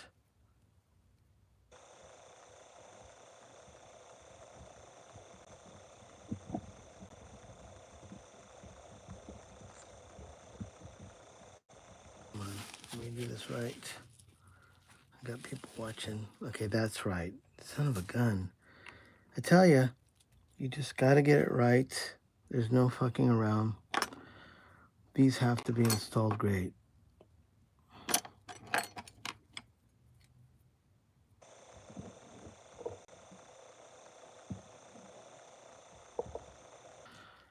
I'll start with this one if I can.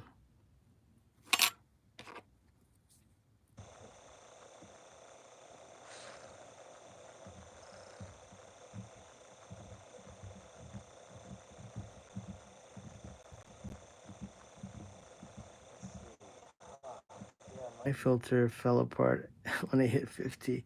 I mean, it's really hard to explain, except you can use the analogy of when you were younger. If you had I mean, I had a crazy uncle that would like go out to bars and tell me that chicks used to just show him their tits because he was so handsome and he was banging all these broads. And I'd be like, whoa, and my dad never talked like that.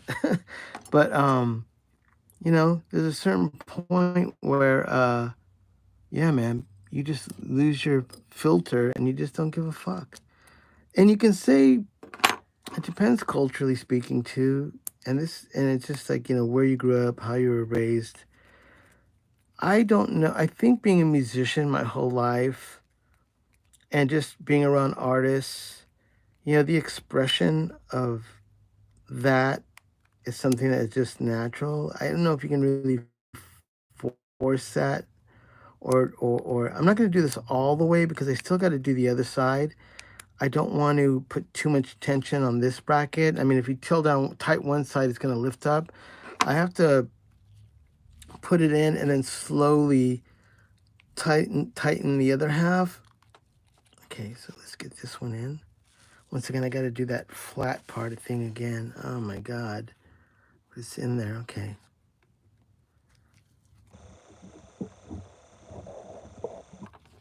Let me get this guy in there. Man, it's not feeling it.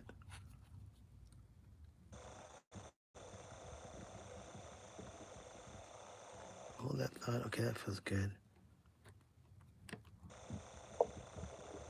And now, so I mean, I make these videos so they're not for kids. I'm just gonna be honest with you, like, and honestly, most of my peeps that watch these are dudes. But I wish there was more women that watch this, not because there's any kind of like chicks are hot, man.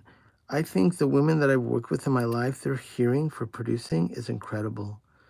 I worked with Kim Deal for a few years, and I did the Breeders record, their whole record called Mountain Battles. And I actually did a song on Kim Deal from the Breeders' new solo record called Wish I Was. It's a beautiful song. Not because I had anything to do with it. She's just an amazing artist.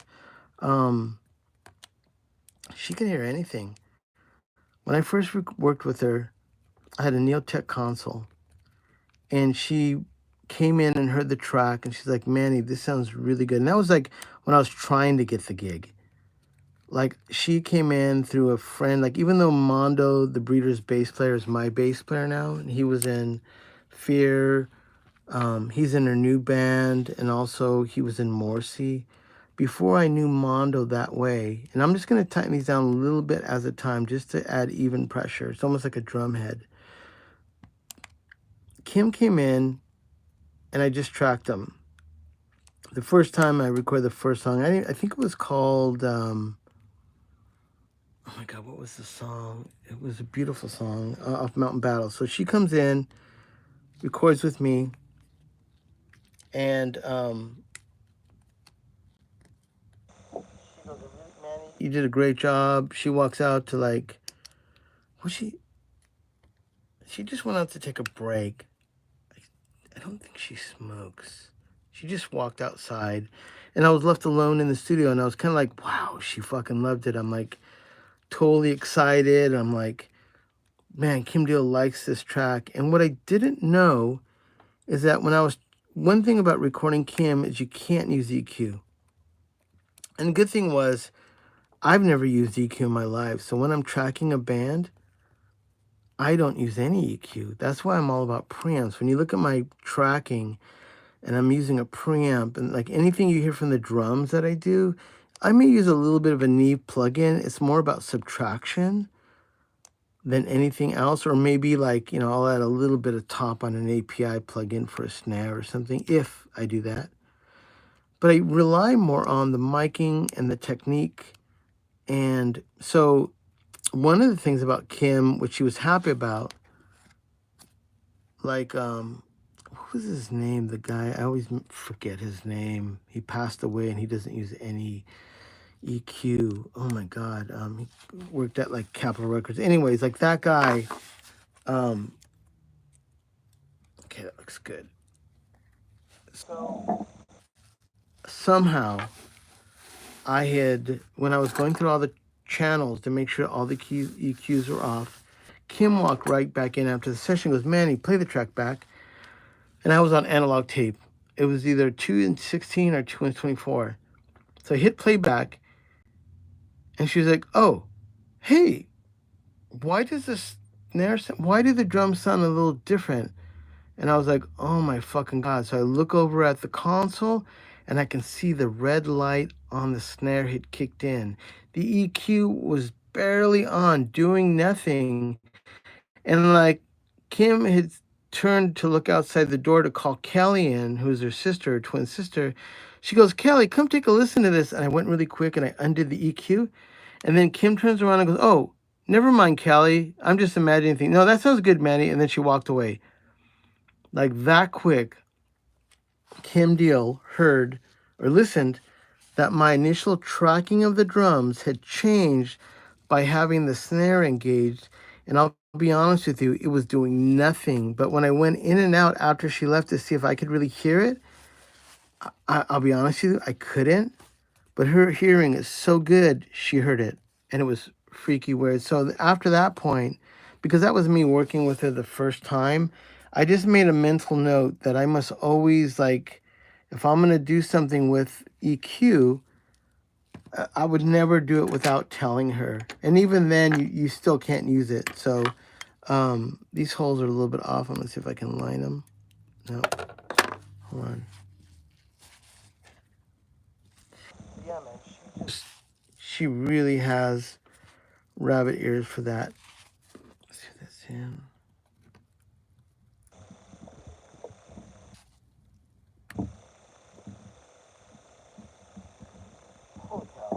So I'm reassembling this Kohl's. We did it. It's actually perfect timing.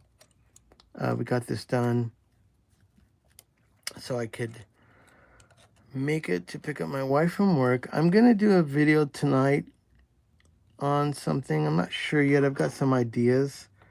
I'll see if I can get it out in the morning of bringing up a track or a song that I'm working on and a new band, and just see if I could bring some light to engineering, which is a little bit of a lost art now because people just sample drums. I find myself talking a lot about engineering and recording because that's the way I was shown how to record. And like I said, these Kohl's microphones are wicked for drums. I don't know why it's become this thing now. If you're an engineer, you just have samples. And like the drummers play and they're like, hold on. The drummer's like, what are you doing? Don't worry about these triggers, man. I promise I'll use your real drums. And like, they're putting triggers up on everything. I was like, what is that? Like, why? I mean, just fucking record the drums. I mean, you are thrown to the wolves. You have a certain amount of like a skill set you have to capture the drums. But violent, real drums, there's nothing like them. And these Kohl microphones are really good with violent drums. Come on, motherfucker. Go in there. As I get to the last screw, it's got to go in there. Oh my God. These, and for some reason, man, these last two screws are always tough. Even to get them. I remember one time I did some for my friend Matt Mitchell. He works with Maynard. He's the producer of Pucifer. I want to say he does Perfect Circle too. He's a sick fucking dude, wicked guitar player. Jesus Christ. Well, my friend Matt Mitchell, he got me 2 Kohls to do, and before I had to take them, we were at his studio, and I said, "Well, listen, because I'm always honest." I said, "Before you have me redo these," and he wasn't too sure if he felt like maybe they were bad, but I just said, "Let's open them and look at them."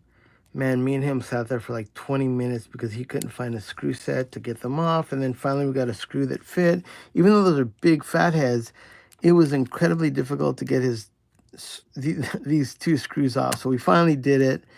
And I told him, don't worry about it. When I get back to my studio, I'll put them together. But we figured out that both of the ribbons were just wasted. They look like, even though you saw me put that on with corrugation, they were completely flat. I'm going to switch this guy and see if I can go bigger styles. Yeah, it's better. All right, well, I'm wrapping this one up. If you guys can do me a favor, make sure you, if you don't follow me. As much as I say I'm a coffee whore and I say under the thanks, you can send me a coffee. Really, really would have an impact if I get to help you guys make ribbons. So if you have it in you, besides I can repair your Kohls if you have them and they're blown. I'll be the pimp again for these MXL R144s. You can buy them at Sweetwater. And the reason I offer this is the way easiest thing to do. You don't have to search for them. You don't have to like track down. And even though some of the mics I say, like an R40 or the Nady RSM4 or Nady RSM5 or even like a used Golden Age or the Cascade Fatheads, you still have to search those down. They still cost a lot of money. If you get the MXLs, you can just get my information. Contact me in my description. You can find my address and I left my email there. And you also have all my social media. A few weeks ago, I accidentally, thanks to Paul noticing, I put an extra I in my email. I had put it in late at night. It was wrong. But all my social media was there, so you could still have gotten a hold of me if you wanted. If I never replied back to you, check this description again. It should be Distortionfelix, like distortion box, and then Felix the cat, all one word, at yahoo.com, and that's me. You can send me a message that you're interested in the MXLs. And I'm going to, what's up, Mark? And contact me in my description. You can get my information. Write me and say, Manny, I'm interested in the MXLs. I'll give you my P.O. box. You go onto the website. You purchase, I recommend a pair. They're 99 bucks. My, what you just saw me do on every mic, it's $250. But Sweetwater will send it to you for free or send it to me. So you get my contact, get my P.O. box, you go to Sweetwater, you buy the 2 mics, you put in my P.O. box. Make sure when you get the tracking number, you give it to me so I know those are yours, which always happens. And then I'll get them. And then my $250 includes free shipping back to you. I cover the insurance of the mic. I cover you in the insurance of my upgrade. So no matter what, when you get them back to you, they won't, if anything gets lost or they get damaged, at least you're covered in the shipping going back to you. And once again, if you get a mic from me, if buy any mic from me, not a Kohl's, but like an MXL, and you accidentally phantom power it and fry the ribbon, I will, for 30 bucks and pay for shipping, redo the mic. But you gotta have already gotten one from me because I give you a little, and it'll always be that way. If you do that 3 times in a row, I'm gonna do it for you 3 times in a row. As long as you get a mic from me, we're cool. Yes, it's $250 a mic, and that's my cost. So the mics cost 99 bucks, and then you get it from me. You once you send it to me, you get my information, you get my P.O. box. They ship it to in the United States. Now, if you live outside the U.S. and you want one of those, you can still have it shipped to me for free, but it's about 70 bucks for me for shipping back to you on top. So it'll be 250 plus 70. For United States only, it's 250 a mic. And I cover the shipping and insuring. The mic cost 99 bucks and insuring of the 250. So it's a 350 insurance back to you. So if something happens, you can get your money on that. Now here's an argument. Manny, what the fuck? 350 is a lot of money. Well, there isn't any ribbon mics that are under 500 bucks that are worthy unless you get a used Buyer 160 or you get a used Royer or something like that. But the problem is, though, buyers are always take a chance of getting damaged really bad. And let's say you go like, oh, Manny, well, I can buy a Cascade Fathead for $350. Why would I want to buy your upgrade? Well, the Cascades ribbons inside, they look almost identical to those MXLs. It's a Chinese mic somehow. I don't know. What makes Cascade different than a lot of other mics or lollipops is they put a Lundell transformer in it. That transformer alone could be up to 100 bucks. So let's say they build this mic and it's made in China. They drop a $100 transformer in it. Yeah, the price is going to be more. But what you have is you have a loud, bad ribbon mic. Once I change out fatheads, now you're talking Kohl's area. Now you're talking R84s. Now you're talking AEA N8s. I believe competitively, once I put a sick ribbon in it, you are talking about R84s, N8s. Not really N22s, but I can get with that and be close to that. My ribbons are corrugated kind of like a Royer, and they're really heavy duty. Um, and they last long. So people will say, okay, I put a 2.5 in those. Now, why wouldn't you put a 1.8? Because 1.8 are going to get fried really quick. I don't control the way those baskets are made and the things inside, but if I put a 2.5, you can put that up on a Marshall cabinet about that far away, and it's going to sound great. And if you happen to blow it by saying, Manny, I put your mic up to a Marshall and I blew it, send it back to me for 30 bucks and you cover shipping. I'll put another ribbon in it. You can put it up against a Marshall again. Manny, I blew it. Give me 30 bucks. Send it back to me, cover the shipping, and I'll do it again. Now, that's something I promise you. So I have a lot of confidence that that's not going to happen because my ribbons are killer. So what you just saw on the internet is something that doesn't happen, has never happened really. You see me do Kohls, which are technically forbidden. People can't do them. They put in the wrong ribbons. I put in a 0.6 ribbon in that. There's only a handful of people in the United States and a handful of people in Europe that do it proper. I just put it in, installed that with the proper ribbon, proper tension. I'll check it on my ATCs through a Neve and an API, and it better sound badass. And that's when I will send it back to the producer and the artist. That's what I do. If you look at my videos, you're going to see me do BK5s, all the buyers, rare Telefunkins.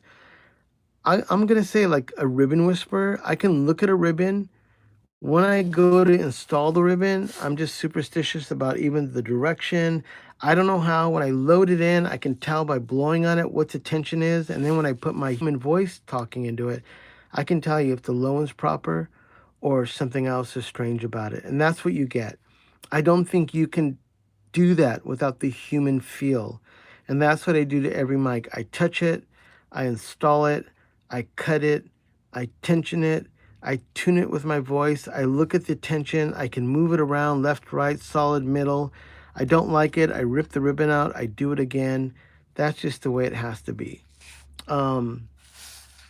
So yeah, that is the truth behind that. Now, the reason I picked the MXLs, and I've said this before in other stories and how that happened was, Earl Houston is a buddy of mine, and I trust him. And when I first started cutting ribbons, he was one of those guys that was buying all kinds of Chinese ribbons. He had maybe 12 ribbons. He had, God, man, there's like 3 or 4 brands that are in Europe that I usually don't see here. And he had them.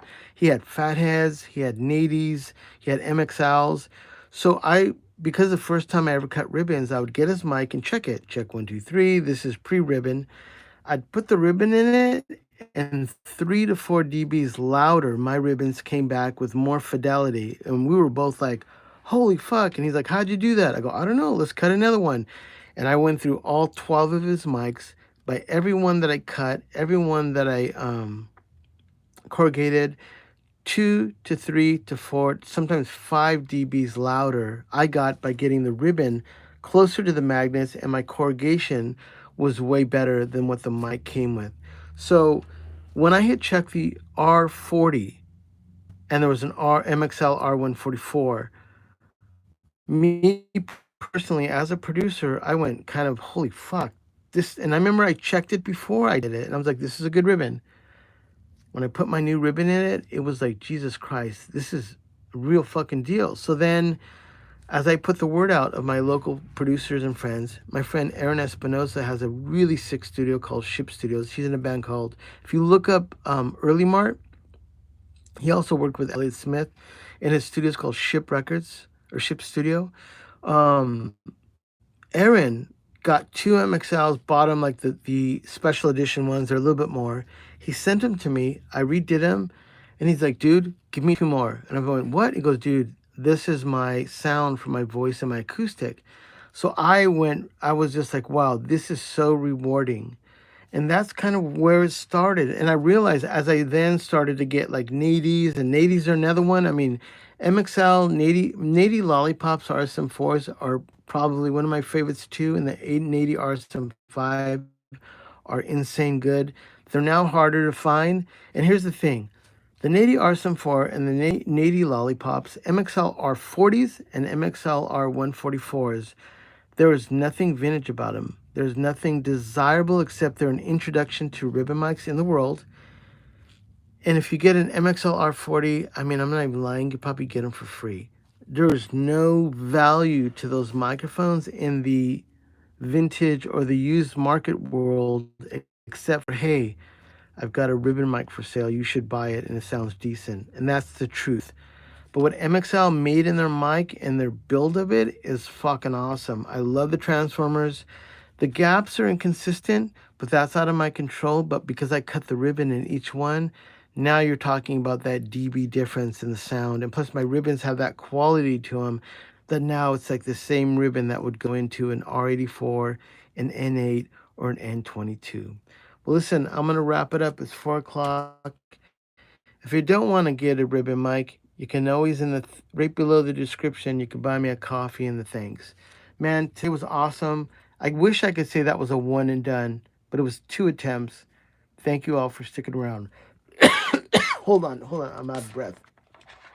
And it's hotter than fucking here. Holy cows, Batman. Check it out. I got a video coming out tomorrow that'll be super cool, I promise. Everyone, please be safe out there. My friends in Italy and Paul in England. I'm looking forward to your shipment of mics that he's sending me. We'll keep it a secret what you've sent me until I get them done. And, okay, hold on a second. Got some questions here. Just to confirm, the MXL R144, yes. If you go to Sweetwater, well, before you buy them, contact me through my social media in the description to get my P.O. box. If you're going to get it brand new, I can give you my P.O. box. When you order it, you can then have it shipped to me directly for free. It's kind of redundant to have it shipped to you wherever you are, and then you look at it and then ship it to me. Now, I am not against you shipping it to your house to try it out, to see what I'm actually going to do to it, because you'll still be blown away. But I can tell you with a massive 100% of confidence, that's a waste of time, because I kick ass in these ribbons, and I guarantee you this mic will sound beautiful in the way I corrugate it. But contact me, man. Say hello. Absurdist, just write me in the description and I'll give you all the information that you need. I'll give you my P.O. box, and within the U.S., Sweetwater will ship it for free. You know what? People can do that, but here's the thing. I've spoken with MXL. I saw them, and I go to some of the trade shows because I did a lot of stuff with Produce Like a Pro. And I was out there, and also I have my own ribbon mic that's coming out, and also Audioscape is my friends, and I do a lot of work with them. So I was in New York City at AES about 2 years ago, and I did speak with MXL. I tried to let them know that they have one of the greatest ribbon mics, if they could just do a few things to make it better. And I think maybe about a year and a half ago, I had a Zoom call with everyone at the company except the owner. And I just shared, I said, listen, you have a great mic. If this and this can happen, or if you want, I will help you make a better ribbon mic, because I feel for the people that buy these microphones. They're so close to just optimizing one of the best ribbons in the world that you can get if they just do certain things, and they can go into the factory and make sure some of the tolerances aren't accepted when they release their mics. But once again, I don't make the mic, and I can only tell them what I felt. They were nice enough and said, hey, Manny, thanks for your input, but the mics go out the way they are now. So what I do for you is you get them, you send me the mics, and I do all the adjustments that I would want to do to make that ribbon killer. And when I send it back to you, man, you have a $1,200 sounding ribbon mic, and that's for sure. Sounds as good as an R84, sounds as good as an N8. An N22 is technically an N8. It really is the same mic with the different padding in the front. You know, once again, tomato, tomato. There's a few things I could do to the the R144. But I can't redesign the mic. It's there. I like the way it sounds. I don't want to change anything by a filter or do something to gauze out the mic cover to make it, that's what other companies are about. I can tell you though, If you want something that has an open, beautiful sounding ribbon. And this is what the mic looks like. These are the 40s. I just did them. I have 3. I just did for someone out of Texas. So I have 1. These are all done. This, my homie was so sweet. I don't know where he found them. He found 3 of them. So I've done it for him. I'm sending them out tomorrow. But yeah, man, I'm super pumped when people do them because I know when they get them, they're going to be killer. And I'll be honest with you, man. Out of all the mics I've done, only one cat ever asked for his money back. And that was because on my bad, I had closed my studio and it was about 3-4 months that my studio was down. I didn't have a clean environment to do the mics. And he was one of the first guys that do it. And understandably, because of that situation of before my studio opened up, I could start repairing again. I felt bad. He just said, hey, dude, I need the money. I'm not a rich guy. And I instantly refunded him back because I didn't want any problems. And everyone else was super patient and everybody got their microphones. And so far, people are really sweet to be piping in, especially Shannon. He actually named the mics. And I have a few heads that have, posted on my Instagram and stuff of how happy they were, especially Aaron from Early Mart. I've been to Daniel and Waz. He actually checked my mics. It was so amazing. I have a mic I'm making for him. The singer from Granddaddy, he has a mic that I re-ribboned.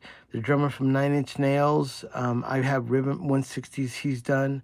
And thank you, Shannon. Shannon just piped in. I love my 144s.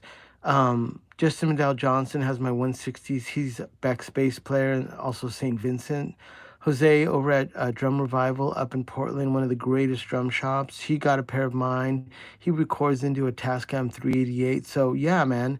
I just saw last night Stella. She's the drummer for Warpaint. She has 2 of my mics, and she's like, I love them. So, man, I can only tell you that off the books and being under the radar, that's me right now. But as soon as my company opens up, which I just finalized and I'm going to manufacturing my own ribbon mic, I may not have the time to do all these. I'll do some repairs for some of my friends, but I'll see. I'll see how it goes on how much of a demand it is on my own mic company.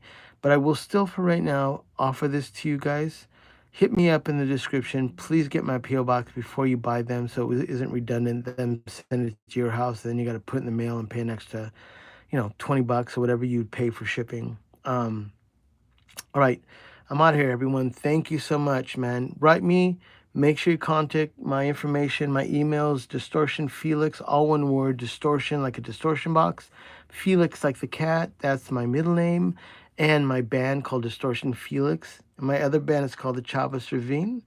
Everyone, please be careful out there. And my friends in Europe, man, thank you so much for piping in. Shannon in San Diego, dude, keep me posted on the mic. Send me some pictures. I'm super proud to have done those mics for you.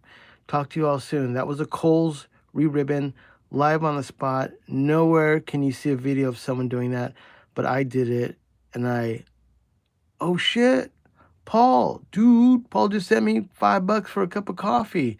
Now my drive to go pick up my wife is so much better. Thank you all, man. You guys are all sweethearts.